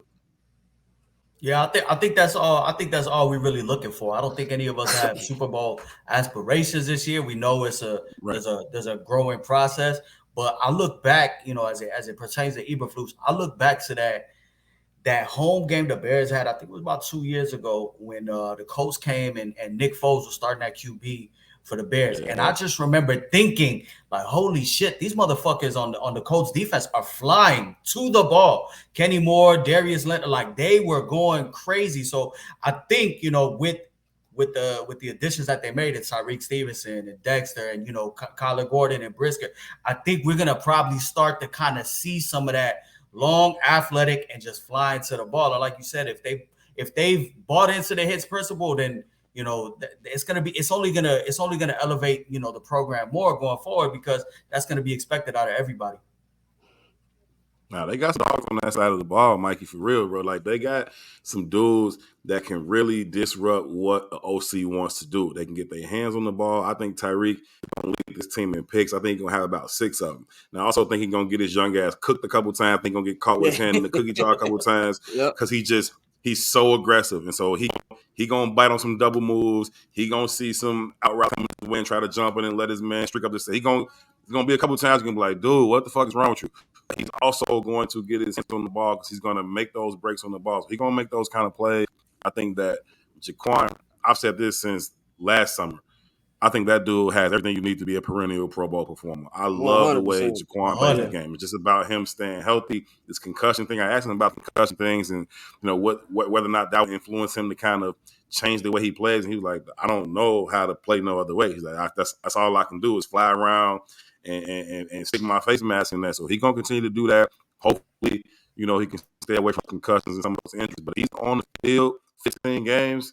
I can't see him not being a Pro Bowler. That dude is just nasty. Told you what I think about Kyler Gordon already. I'm a huge Jalen Johnson guy. I think he's going to continue to ascend, and hopefully he's able to, get that extension from the Bears. Bojack was having a phenomenal season last year before he went out. If he can pick up where he left off, that back end could be as good as anybody's back end in the league. And I don't mean that just I'm a Bears fan and I cover the team. They legit. Like, they got what you need if Tyreek's who they think he is and who I think he is. So, man, that defense is crazy. And you talk about Tremaine Evans just being a multiplier in the middle of that defense. We ain't seen nothing like that since, you know what I'm saying, to have a dude with that style. I mean, this dude is humongous. The first thing you think when you see, like, damn, this dude big as hell. And then he can get sideline to sideline. He can get 30 yards down the deep middle. It's crazy. And just his length in itself, closing those windows, impacting those slants, taking away that hole in between the linebackers and the safeties. Man, he's a multiplier that's going to help everybody else out. So, the defense front got to do their thing. But you mentioned Coach Eberflus and his past defenses. They never really had no crazy, big name D ends, right? Yeah. And so it was just, that secondary. They had interior defensive. So I think that if this defense can stay healthy, I expect this defense to be really good. I mean, they might be top 10 good. If they can stay healthy, they should. That would help a lot, man. One last, kind of 2-part question before we get you up out of here, man. It's prediction time. Now, of course, Mikey, and Dante will do our full. We're gonna do full more breakdown after this. I know Mikey got a lot of shit to say because he's been going crazy in the group chat the last couple of days. But who do you got winning on Sunday? And also, what do you think the Bears' record will be? And is it playoffs or no playoffs for the guys? Ay. Fuck. You know what, man? I just got done doing a hit with WGN Radio, and I was telling them the same thing I told you at the top of the show, that I ain't picking the Bears to beat the Packers until they do. But I didn't just talk myself into the other shit now. Now I'm picking. Right. That's how it be. That's how it be. That's how it be. Come to the dark side. Let's start talking about No, you know Brisker, Gordon, and you're like, oh shit, fuck it. Yeah. You know what? No, I'm not. I'm still not doing it. I feel like Tony Dungy. You know how Tony Dungy spent that whole Super Bowl like, oh, we're not kicking the devil. We're not kicking the devil. And then he woke up that morning like, we kick it to that nigga. And he was like, house. Like, yeah, exactly. I'm not going to do that. I'm still not picking the Packers until they do. I want the Bears to win. I hope the Bears win. I certainly think they can. It would not surprise me if they do. But just due to my past trauma, you know what I'm saying? My history of abuse in this relationship, I'm picking the Packers, man. I'm going Packers. 24-21 seems reasonable, and unfortunately, I think they come to Soldier Field and do it to us again, man. Oh man, that's gonna be an interesting day on the web the next day. What do you got them finishing like overall? Where you got the Bears? I think the Bears, I got them somewhere between 7 wins and 10 wins. I think so. I've settled in right around 9. I think they could be 9 and 8. Okay. I think that'll lead them right to what I was saying about having meaningful football in late December. And now you know how they go, division leaders, wild card in the hunt. I think the Bears will be in the hunt column, and I think that's a good place for them to be at this time. And it wouldn't surprise me if they sneak into the playoffs and get one of those wild card spots. I think that would be dope. I don't think they are in a position to any kind of significant run in the playoffs, but I think they can sneak in there. I think they can sneak in. So I'm getting them right at 9 and 8 is my prediction for this team. I think that would be a tremendous upgrade. I definitely think the NFC is the JV league of the NFL. So I definitely think there would be a shot for them to get in there. And like I've been telling people, for my personal travel schedule, I want that if that last game in Lambeau is like, clinching, I will be there. If not, I will be in sunny California, not dealing with that. I'm not looking forward to that, bro.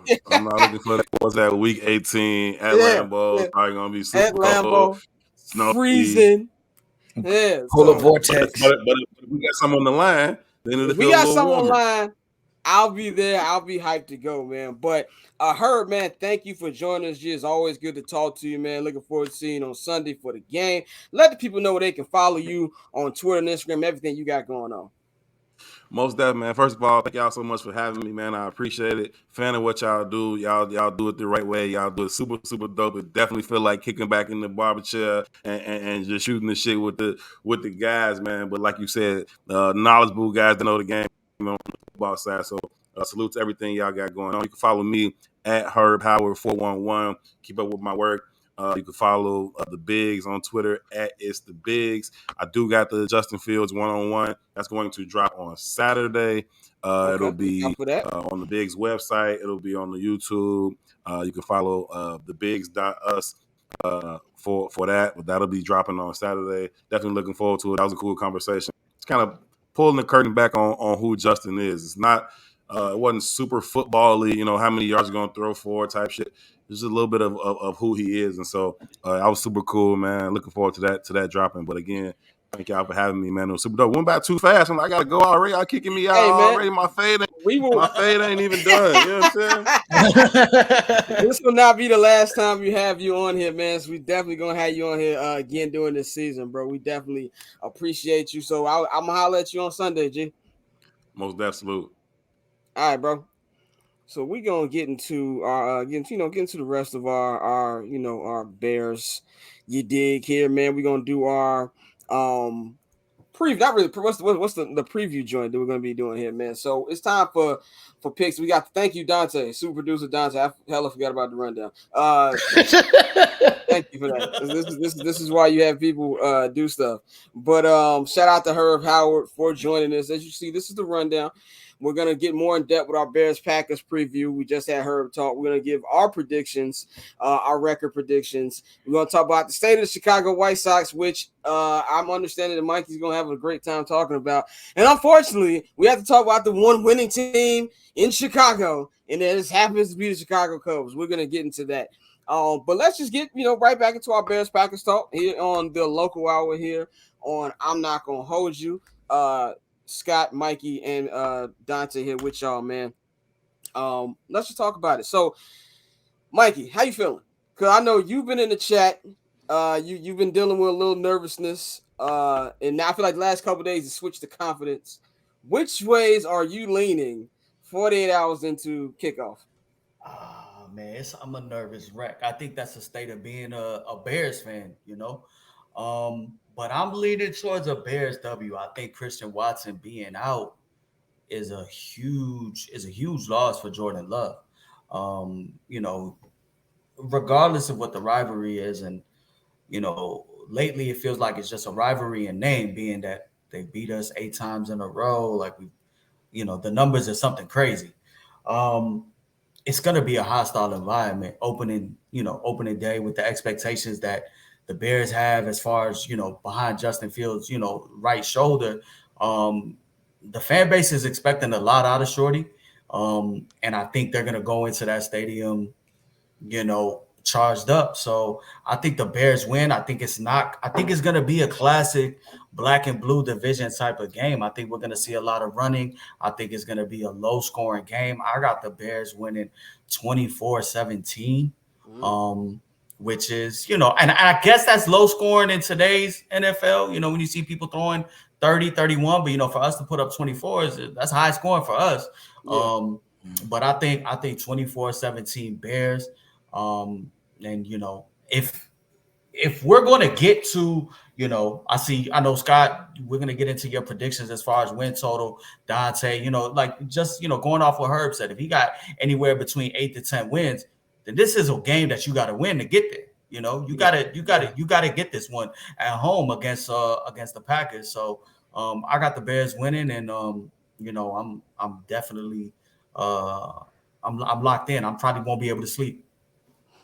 Yeah, no, I definitely got the Bears winning, and I got them putting up 27.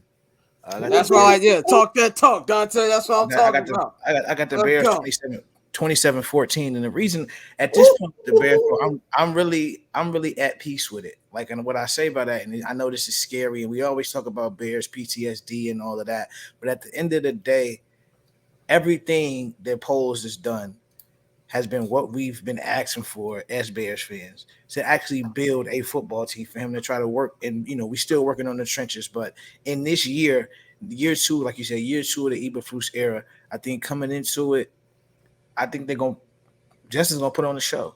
Like, I think, a lot of the emphasis on him being a one-read passer, well, now he's in year 2 of the system.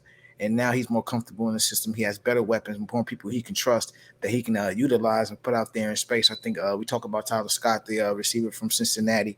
I think, him and Mooney work in the middle. Him and Cole Kmet. I think a lot of people are going to be able to eat across the middle, as JR said a couple episodes ago. But no, I think, like I said, I don't think Jordan Love is going to be bad. But I think coming into week 1 in Chicago, game of the week, I think Justin is going to really put people on notice that, I'm not just a runner. Like, they're going to scheme it up. I think it's going to be a good game. Well, I'm with you, Dante. I am letting go of all my fear of the past. You have to do that. I'm encouraging. I want everybody. I'm looking at the camera right now. I want everybody in Bears Nation to hear me. In the words of Ebony Maw on Infinity War. Hear me and hear me good. This game right here is going to turn the tide. It is about time that we take the monkey off our back. It's time to let go of that fear. Aaron Rodgers is not going to walk through that door. He's just not. We don't have to worry about that anymore, which I am happy that we don't have to worry about. Brett Favre should be in a Mississippi prison right now. He's not walking through that door. We don't have to worry about Brett Favre. And it's time.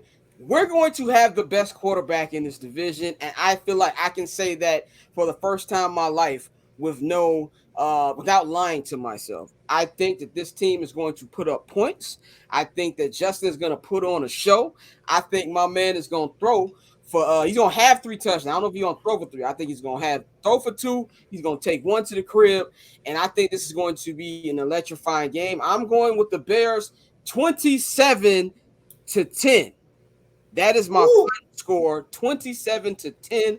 I think that Christian Watson will not be playing. That's going to be a big big loss for the Packers. Romeo Dobbs was questionable all week. We don't know how big he's going to be.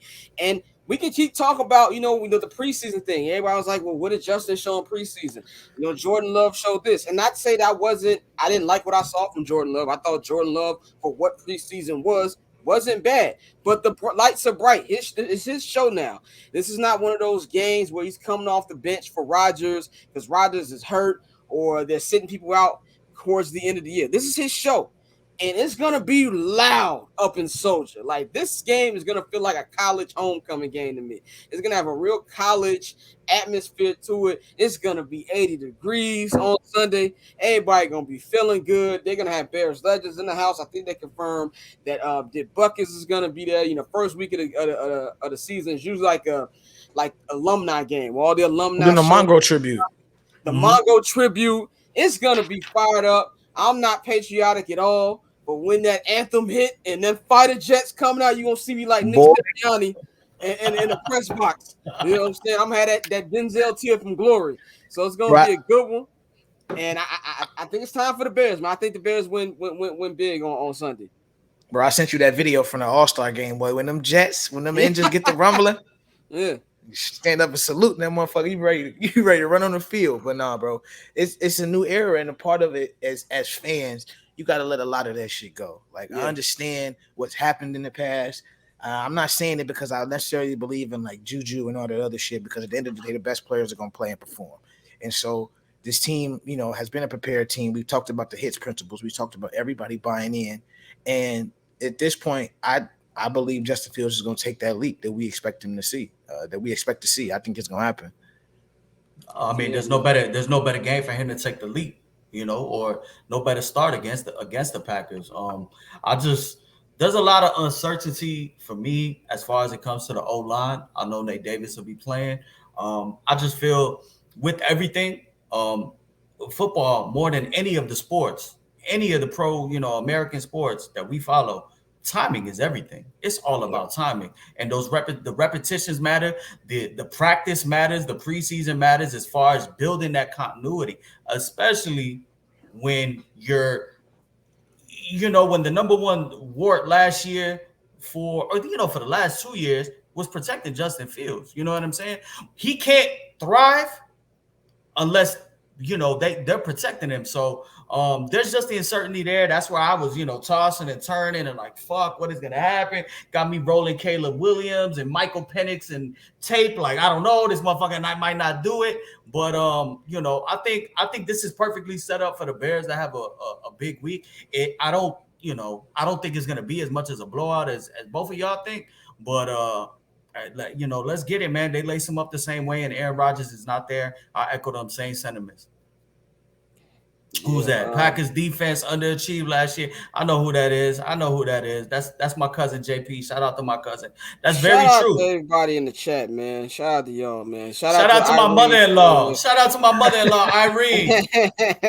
Shout out. We appreciate all the love. Look at Dante with the production skills. You know what I'm saying? Doing my thing, bro. It's only going to get better. It's only going to get better. I'm telling you. Look at Dante with the production skills. Shout out to everybody in the chat, showing love. Let's get into record predictions for the Bears, man. I'm going to start first. I think what Herb said was perfect. I can see this team going anywhere from 7 to 10 wins. And I watched Big Cat. He did his Bears prediction, and he had him come out to 10-7. I was looking like, it makes a lot of sense.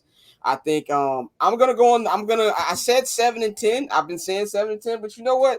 Since we feeling positive today, I'm gonna take it up a notch, man.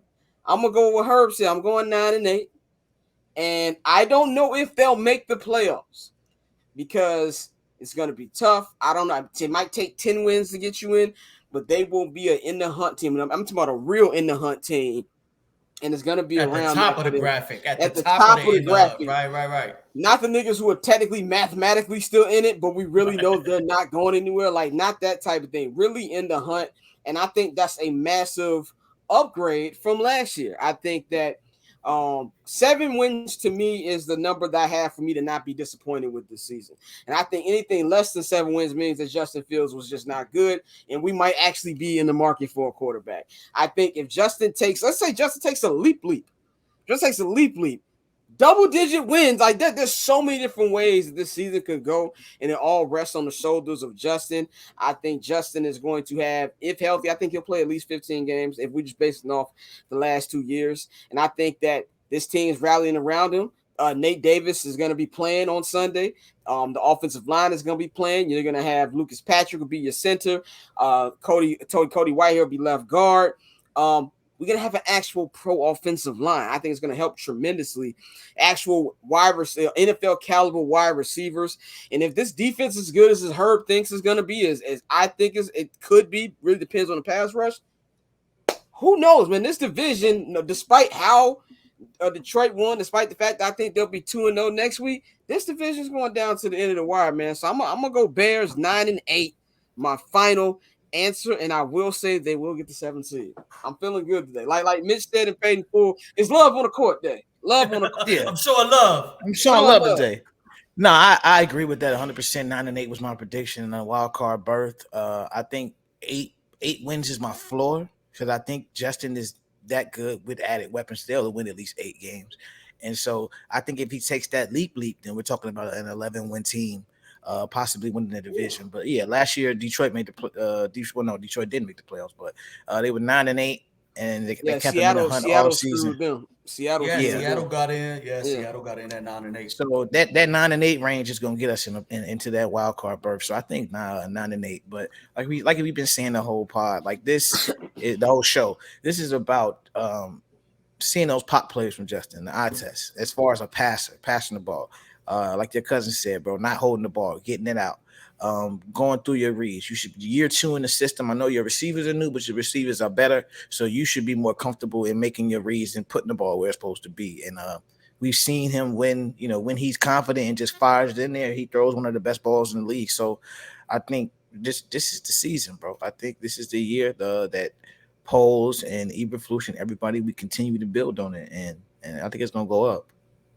Oh yeah, I'm rocking with y'all. Y'all got me believing this shit.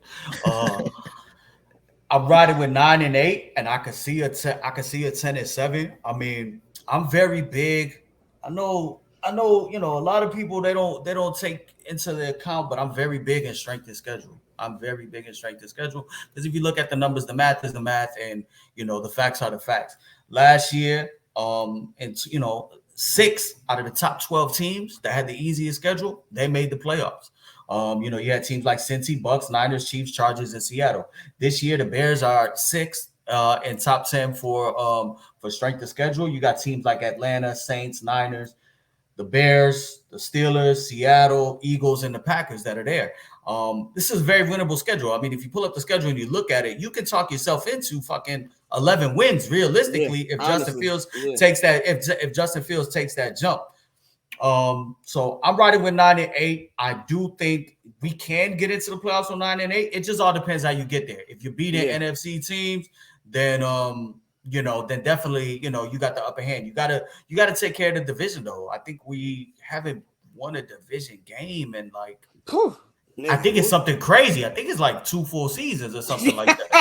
So so maybe we all got a little bit. No, not 2 full seasons because we won the Thanksgiving game against Detroit. Because I remember I was there and I was like, "Oh, that's right." Everybody thought Nagy was gonna get fired if they lost, and them niggas ended up winning. Yeah, I was in North Carolina for that one. Yeah, I remember that one. I mean, but that's been a long ass time. You know what I'm saying? That's been over a full calendar season. So, I just want to see from Justin just the anticipatory throws, trusting in his arm and trusting in his reads and getting out there. Don't break the pocket too early. There are a lot of times where the pocket is clean. Stay in that pocket, make that throw. But I think this team can really do something in what I anticipate to be a weak NFC this year. Yeah, I agree with that, man. Before we wrap up our NFL portion, Mikey, let's give your parlay of the week for people, man. Before we wrap the NFL part up. So for my parlay of the week, I'm gonna give you a prop bet since we're talking Bears and the Packers. I love the value on Aaron Jones to score a touchdown. It's at plus 160. Throw $100, you win 160. In 9 career games against the Bears, he has 11 total touchdowns. We know now that with Christian Watson being out, You got Romeo Dobbs still kind of hobbled. He's questionable. He might be out too. We do not know, but we know that we know that the Packers are going to run the ball. We know that the Packers are going to try to run the ball. Let's be honest, that the run defense and our front line is our weakness so far in the defense. So I love Aaron Jones, anytime touchdown. And then for our parlay, we're going to go, it's a plus 515. It's a 4-leg parlay. So we're going to take the Ravens minus 9.5. They got to win by 10 or more. We're going to take the Steelers. We're going to buy the 1.5 on the Steelers. The Steelers currently right now, depending where you shop at, are plus 2.5. We're going to buy the point, and it's going to be Steelers plus 3.5, meaning the Niners can win. They just can't beat them by more than 3. And we're going to take the Commanders and the Jags on the money line, win outright. That's plus 515, $100 to win you 515. That's some drinking money. That's some shoe money. That's some phone bill money. So with everything that I give y'all, trust me, I'm betting it too. So we'll come back on Monday and we'll see how we do. Definitely, man. Definitely. So stay in tune with that. Mikey gonna be getting y'all money all season. So definitely stay in tune with that, man. So that's what we got for the football. We're gonna wrap it up with our last 2 topics. It's probably gonna take the next 20 minutes. We're gonna talk a little Chicago baseball, unfortunately. And you can see the look on Dante's face. That means, nigga, I don't want to talk about this. The Chicago White Sox. The Chicago White Sox have had, to say that this has been the season from hell would be the biggest understatement ever. Anything that you could possibly think will go wrong this season has went wrong. Now, I think, if you watched the couple episodes we had of our He Gone podcast, we like, oh, well, they got to cut the bait. They got to get rid of Kenny. They got to get rid of Rick. And they got to get rid of both of those guys. They got rid of both of those guys, which gave the fan base excitement for about an hour. Maybe only 45 minutes before Mr. Bob Nightingale and his beanhead ass came in and destroyed all our moves and told us that they're going to hire from within and bring Chris Getz. I also want to say, in the chat room, I kept telling you guys that he was going to get hired. I know we all was trying to keep hope alive. Mike, you was trying to keep hope alive. I'm like, in the words of Joseph Budden, you can't fool a real nigga. You can fool them. You can fool the ones who aren't paying attention.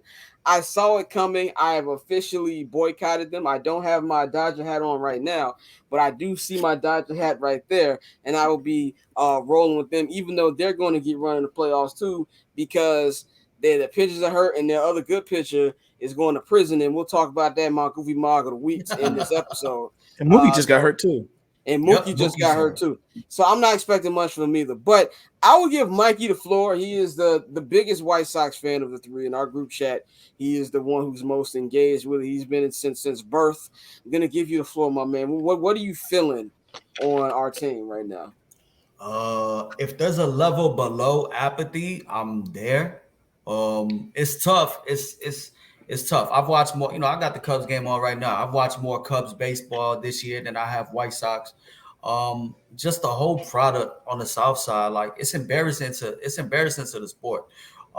Jay Reinsdorf is moving very Dan Snyder-ish for my NFL fans,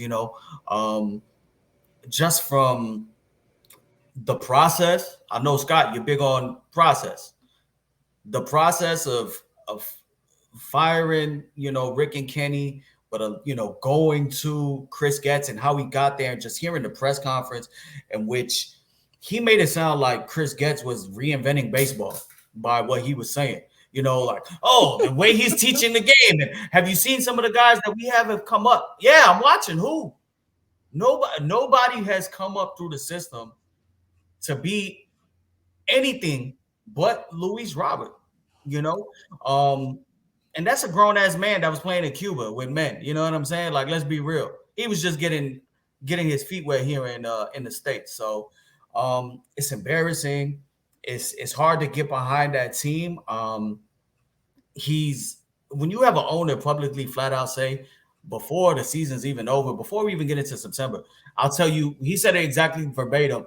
I'll tell you for what. We will not be in the Shohei Ohtani sweepstakes. We do not want the best player in baseball. We do not want the best player in baseball ever. Yeah. We will not be given 10-year contracts and pitchers.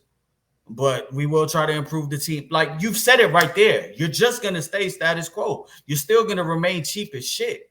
And how is the team going to get better? There's nobody near, maybe they bring up Costa Montgomery next year, but even then, like you can't say that we're trying to stay competitive yet sell off key pieces from, the bullpen. And we got to get about 3 to 4 new starting pitchers. You probably got to, I would say it's time to move on from TA at shortstop. You're going to need a legit second baseman. You're going to need, Andrew Vaughn for everything, that's a Golden Spikes winner, in college and everything, for everything and all the hype he's gotten. What is the he niggas showing? huff? The niggas huff. Let's just call it exactly. But okay, but he came up through our minor league system. What did Chris Getz do there that warrants a promotion? You know what I'm saying? Like Jerry Reinsdorf said, the players that have come through the minor league system up to the major league club, like they're a different caliber of ball player, and we got some good players. None of those motherfuckers have done anything. Not one person. Sebi Savala ass. Andrew Vaughn ass. Garrett Crochet injured. Who else? Gavin Sheets ass. It's just white and ass. That's what they look for. Yeah. And enter Chris Getz. You know what I'm saying? Lenine Sosa, Jose Rodriguez, Yerman Mercedes. There's Carson nobody. Fulmer. Carson Fulmer. Yeah, if we go back to throwback Carson names. Fulmer, if we go back to Carson Fulmer, there's no position player outside of Luis Robert. You know what I'm saying? That has come up through the system. Yeah, you could say TA a while ago, and that's cool, but I think that it's over for that. We know what it is. We know what we need going forward. From a defensive position at that shortstop position and from an offensive, standpoint. I get that you get on base, but gee, you can't have one fucking home run. Yeah. You know what I'm saying? So it's just there's nothing really to get excited for. And then they blatantly they're playing in our fucking faces because they said what we be saying. What fans say, you're hearing from the owners talking about some. Well, the truth of the matter is this is Chris Getz in his opening press conference. Well, the truth is we do play in the AL Central, so there's always a chance. Like, yo, get the fuck out of here. When are you going to have the temerity, the fucking balls to field a competitive roster that you say, no, this is our division and we're going to be at the top every fucking year? And until they get people that want to have that mindset, then I'm checked out. Dante, how you feeling, man? You the first one who jumped off the ship. Very well said, brother. Mikey used a lot of them Joe words. I like that. I like that. But no, bro, it's time. Like as White Sox fans, it's one of those things. And I said this to somebody at the All-Star weekend because we were just talking about free agency and stuff like that. Like it gets to a point where you recognize the patterns and you know who owns your baseball team. So like. At this point, you know what a team is going to do. It's very rare that a team just comes out of nowhere and says, hey, we're going to spend money. Like, usually teams that do that, they'll get a new ownership, and then that ownership group is telling you, hey, this is how we're going to spend. Like, you see Cohen with the Mets. It's like, okay, yeah, I blew all this money. I'm going to blow another bag to get rid of them and reload my roster. With Jerry Reinsdorf, it's always going to be the nickel and dime. How can I sneak into the playoffs and make sure I turn a profit? That's what it's about. And the internal hires are just another sign that they don't actually care about the process. They don't respect the process. They got a waiver to not interview any minority hires because Kenny Williams was the GM for so long, which is absolute bullshit. But I mean, Reinsdorf is one of those. He's one of the good old boys. Like he's in good with the owner. A lot of the younger owners don't like him, but when you have that tenure in such a small, close-knit group like that, his name does ring bells in baseball. So as a fan of the White Sox, you got to just be honest. Like we caught lightning in a bottle in 2005. So until you get something similar, don't expect much. Like you're not going to see them put the effort into building the ball club. This is the team that said no to Bryce Harper. This is a team that nickel and dime Manny Machado and tried to sign his brother-in-law like that was going to do something. Like with them big suits they wearing on MLB TV. The idiotic moves, just the idiotic moves that they've made, bro. Kenny Williams has traded away so much talent. You talk about the people that haven't come up through our system. We always talk about the Tatis trade, but not even attempting to do something with Marcus Semien, who is now one of the best second basemen in the league. Like, that's somebody who came through your system that you missed on. You didn't see that talent. You didn't cultivate that talent. And now we got, we need to start talking about the pitchers and that, the injury history, because we're having a lot of guys get hurt too. So not even from the pitchers, position players, soft tissue, everybody. Yeah, that's just they don't stretch. Like, one thing, like I always bring up the Braves, bro. But like, when you see teams every day and you see their preparation, you see them come out and go and stretch, you see them go out and run, you see them working on these things. Like, the White Sox don't do that. Like, they've never been a ball club to do that, and that's why you see, like you said, all the soft tissue, all the pulled hamstrings. The questions about the leader was fucking pathetic when everybody just had a terrible answer. Even though, to Ozzie Guillen's credit, he was like, this guy can't spell high in English. Why are you asking him if he's a leader? Like, no, it's very true. It's very true. Ozzie hilarious, dog. Ozzie's hilarious, but that's Ozzie funny, but he's honest, but also, you can't be campaigning for a fucking job and then say you don't want the job. Like, let's just be real. Yes, they're not exactly, gonna hire you. They just not fucking with you on that level. But I see in the comment here, it says, why would Chris Getz announce Pedro is coming back when he didn't have to? Very true. Very true. What has Pedro Grifol done to warrant coming back? He admitted that he didn't instill his culture from day one in Arizona. He admitted that he could have been a little tougher on them. Like I don't get it. And it's like you said, Dante, this in Chicago, but Jerry's mindset with all these owners, he wants to win it his way, being a quote unquote smart market team in a big city. You're in Chicago. We look at how we will go crazy for a fucking Bears to win 8 wins this year. You know what I'm saying? It's crazy how fucking invested we are into sports. And for an owner to play in our faces, and to be honest, they Cubs fans and everybody can say whatever they want to say about, the stadium's not filled or what. Listen, there are diehard White Sox fans. There are people that spend money every year. There are people that do go and like baseball and know about the sport. And to be playing in their fucking faces and to disrespect them and to continuously put out poor product and have a poor process and to be so arrogant in refuting it back when you're pressed about it. Let me be honest with y'all. Would y'all give a fuck if they moved to Nashville? No, I wouldn't.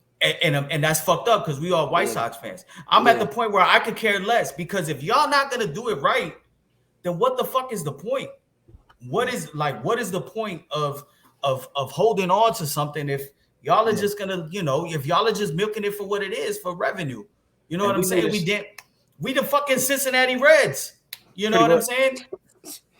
Bro, and we knew this was like a cowardly organization when they canceled Sox Fest. Like, couldn't even face the fan base. The one opportunity fans get to voice their opinion about what's going on, you can't even do that. And then when Jerry has his press conference, he handpicks the media he allows in the room. So nobody's going to press him. Like he did during the Getz press conference. Couldn't face the music there. And the fact of the matter is this, man, it's run by a cowardly organization. That's just really what it comes down to. I know there's Cub fans out there who like to laugh. And I'm not mad at y'all laughing. I'll be real. As White Sox fans, we talked a lot. We definitely talked more than we probably should have. So I'm not mad at them getting their stuff off. But don't laugh too hard, because a lot of you niggas are Bulls fans, okay? And it's the same dude, okay? And so in one way or another, this affects you. As a White Sox fan, like you said, Mikey, we love this team. Like, I'm not gonna allow them to hurt me anymore. It's like a woman who broke your heart, right? You still got love for it, but I'm just not allowing it anymore. I have memories with the White Sox. They won the World Series on my 17th birthday. It doesn't get any bigger than that. So I feel bad for younger White Sox fans, because at least the three of us, we're in our 30s. We'll always remember 2005. No matter what happens in the history of this crappy organization, we'll always have 05. I remember those nights in October. I remember the exact moment I was doing when Scott Podsednik hit the walk-off. I remember the Paulie Grand Slam. I was there. I was at game 2. I remember my pop surprising me at my grandma's. We were at my grandma's house, and I remember, and just so y'all know, I'm going to break it down, and I've told the group chat, I am a diehard White Sox fan. I have been since I was born.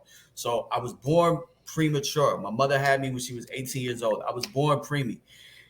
They left me in the hospital. I had to be in the hospital in the incubator for an extended period of time. But my mother was so fixated on, being by my side and being in the hospital that I forgot the hospital that I was. I see it on the birth certificate. I forgot where I was born, but they had obviously like a sponsorship with the White Sox at that time, and they felt so bad that my mom was just literally looking at me through the glass the whole time that they gave her and my father 2 tickets to get up out of the hospital and to go to a White Sox game. So it was a White Sox Brewers game back when the Brewers were still in the AL Central at that time. And when they came back to the hospital to visit me, there was a birth certificate that I want to say it's Illinois Masonic that I was born at, but on the background, it was on a White Sox paper that says, from this day forward, Michael Anthony Andujar, Michael Anthony Rivera is a Chicago White Sox, fan and a part of the organization. And that meant something to my mom. To this day, my mom still has season tickets. Like, my mom still goes. She sent me a picture with Jerry Reinsdorf, and I was fucking pissed. I'm like, and she was like, "Oh, why you don't like it?" And I'm like, I gotta fucking break it down. And she's like, "Oh shit, maybe I shouldn't have took the picture." So I didn't grow up on the South Side. I grew up in the Northwest Side, Logan Square, Humboldt Park area, but I've always had an affinity for the White Sox. That's why I go to watch my baseball. And it's fucked up because I love baseball. Baseball is my number one sport. I will sit here, obviously because I'm a gambling addict and I have a fucking major illness. I will sit here, I will sit here and watch a Pirates fucking Rays game, but I love baseball, So the fact that the team I root for doesn't love it as much as I do, I gotta cut ties. You know what I'm saying? I'm about to be 35 years old and I live in Miami. There's plenty of shit I could do to spend my fucking nights and my time than watching a shit product for an organization that has no aspirations of being taken serious and actually winning. Yeah, I mean, and I'm just gonna close with this. Like you said, I'm a big fan too. Like I've had. The reason I became a White Sox fan, really baseball fans, because of White Sox. I come from a family of mainly Cub fans. Like, my mother from the West Side, she's a diehard Cub fan. Everybody knows West Side is usually, for the most part, root for the Cubs. That's actually a picture of me in a Cubs jersey, and she refused to take it off the family wall because she's a Cubs fan. So it's like, I kind of feel like it's borderline blackmail, but it's still up there. But I became a White Sox fan because my dad would take us to White Sox games. We always go to White Sox games in the summer, 97, 98. And but Frank Thomas signed my glove, Jose Valentin, Ray Durham, like Paul Konerko, Maglio Donia. So we have these memories, but I refuse to let this team hurt me anymore. They have beaten me into submission. You win. So until there is major changes, what I mean by major changes is either Jerry sells the team or he drops dead tomorrow. One of the two. I'm not going to be expecting anything. I can't tell you the next time I'm going to watch a ball game. I don't know. I can't tell you when I will. Maybe Chris Getz will put a somewhat respectable team on the field. I don't think he will. But the thing that, I'm a Bulls fan. I'm not gonna lie to you. I'm not ever gonna stop watching the Bulls. Now, the Bulls are the team that introduced me to sports, obviously because of Michael Jordan. But at least the Bulls fake act like they want to make the playoffs. Now, they'll never win a championship again until they actually get an actual superstar. But at least they fake act like they want to make the playoffs. I've seen this team in the playoffs 3 times. My actual time remembering. I was 5 when 1993 happened. I don't really remember. I don't remember 2000 that much either, but this is what really is why I'm just able to team, man. I'm fed up with them, man. So let's just quickly get to our next point before we wrap this up. We're going to go a little over time today, but just quickly on the good team in Chicago, the Chicago Cubs. They are currently, what's the record? They're losing right now.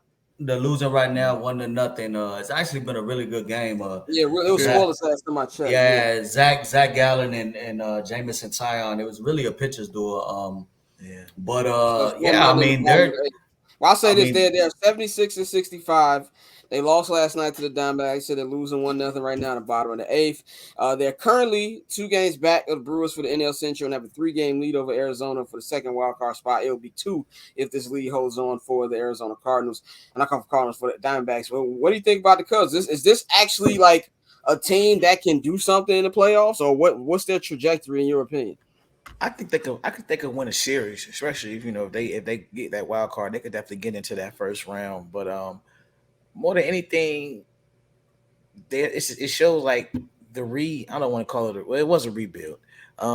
It's been successful. We can say that rebuild, we can say that they 100% made the right decision on every player they chose not to sign, which is rare. Except one. Who was the one? Schwarber. But this is my thing with Schwarber, bro, because he's having like the weirdest season ever. Like I know he's like worse than Adam Dunn. Like, yeah, he hit 40 bombs, but like what is he hitting? Like 162 or something? It was something. No, yeah, that's ain't like 140. I thought it was worse than that. 140. It's something crazy. And he leads off, and he's got almost 40 home runs. But any team will take them 40 home runs. Any team will take that pop. Yeah. But like I said, besides Schwarber, they made the right decision on every guy they chose not to sign. Even with not bringing back Stroman, I think that's a good decision. Like it's a reason he's bounced around the way he has. Like I don't think you commit long term to Stroman, so they'll have the bread to spend. And we've seen them once again. They have a top 5 farm system in baseball. Like this is the second time we've seen this in the past 10, 15 years. Mm-hmm. But they've been able to build up a top 5 farm system. So I think this year is like kind of like what we talked about with the Bears. This is a step in the right direction because now you're not only competing for a playoff spot, you may win the division. And so to go from that, then next year, I think you'll see them spend some money. I don't know we've talked about them, being in on Shohei, but I think even if they don't go in on Shohei with the recent injury and he's probably not going to pitch next year, they're definitely going to make some moves. And, Dansby was the first step in that. Dansby's a leader. And that's my guy. Dansby's a monster to me. And, they've slowly but surely added more talent and they got some good prospects coming. So I think, outlook for if we would have had this conversation last year and, essentially saying that the Chicago Cubs and White Sox have flipped trajectories, like nobody would have believed it. I probably would have laughed, but joke's on me. Yeah. 100%. And I want to shout out my boy, one of my best friends, Debo. He sent me a screenshot that he had since it was like before the season started, and he was giving me like the over under and a win projection for the Cubs. And I laughed at him because I was like, y'all didn't add no 15 win above replacement type of player. You know what I'm saying? He had them like winning like 80 something games, and lo and behold, they're on the trajectory to surpass that. They've successfully pulled off a rebuild, man, within 2 years. It's pretty fucking quick because they're back now competing for a division. They played really good baseball to end last season. I want to say they won something crazy. And Nick Madrigal almost hit a 2-run homer, but he's got to hit the fucking weight room. We were just talking about that yesterday. Me and Dante talking about that. That's another person that they didn't develop. That's another person that the White Sox didn't develop that they took top 3, top 5. You know what I'm saying? And he's playing pretty decent ball for them. So the one thing that I'm interested in is how do they build on this going forward after the offseason? Because Cody Bellinger is back to being Cody Bellinger. But he will get paid, and he's not giving no discount. The same way Bengals fans thought Joe Burrow was giving a discount, Cody Bellinger is not going to give them no fucking hometown discount. And I promise you, both of those New York teams will come calling. I would not be shocked if the Dodgers come calling. There's a lot of come on home, boy. There's a lot of uncertainty right now with Shohei, and outside of Shohei, Cody Bellinger is the number 2 most prized free agent going into this year. So it's going to be interesting because if they do not re-sign Cody Bellinger, where do they go? So I think they got the opportunity to definitely where they're at right now, pull off this division, and they're in position to hold on to a playoff spot here in the wild card with the 3, and anything can happen in the playoffs. Definitely, man. I agree with y'all. Y'all watch more than I have. I'm kind of tuned out a little bit. I'll be back for the playoffs, but we're gonna wrap this up. Goofy Mog of the week time. This is my first Goofy Mog of the week of the season. So for those of you who are not up to what the Goofy Mog is, we got new people who are on here. The Goofy Mog is basically where I point a person out. In Chicago, the word goofy is the highest disrespect in the land. So this week, my Goofy Mog of the week is Los Angeles Dodgers starting pitcher Julio Arias. And he basically got arrested once again for domestic violence. This time, an incident at Exposition Park. For those of you who don't live in Los Angeles, Exposition Park is where LAFC plays. It was around the time LAFC had their game against Inter Miami with Messi. And by the way, it was a huge weekend in LA last weekend. The traffic was worse than usual. Messi was in town. There was the big Dodgers Braves game. Beyonce did like 4 shows. But during all that time, he decided to beat people up again. And this is the second time he's been arrested for. He got arrested for it in May 2019. He suspended 20 games. The case wasn't prosecuted by the LA City attorney after Urias agreed to complete a 52-week domestic violence counseling program. And new information surfaced today via Jeff Passan that there's actually video that is going to be coming out that happened about the incident, which is going to further even, complicate things for him. My take on him is this: he needs to be under the jail. Under the jail. There's no room for guys like him in not just baseball and sports. And I'm honestly tired of men, beating up women and being able to continue to play and do things like that. So I think he needs to get up out of it. I think the Dodgers, if they have any shame, need to cut ties with him right away. I understand he's going to be a free agent.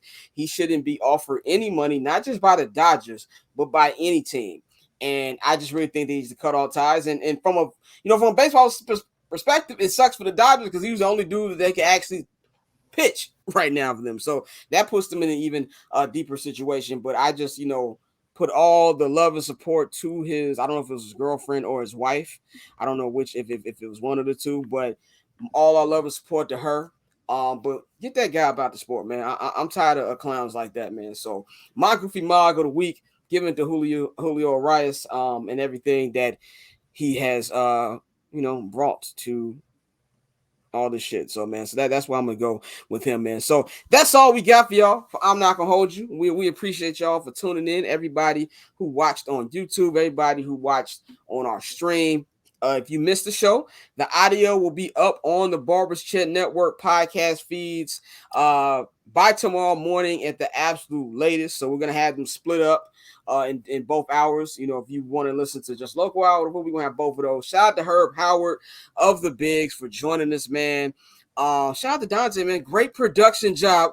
Let's give it up for Dante. Amazing job. He's just gonna get better than that. Mikey is week 2 for him. You would not know that this dude has not done a lot of podcasts, a lot of shows before this. Mikey is doing another great job this week, man. Shout out to Courtney. She'll be back next week. Of course, we'll be doing Monday and Tuesday. We're gonna be going to our original 2-show-a-week schedule.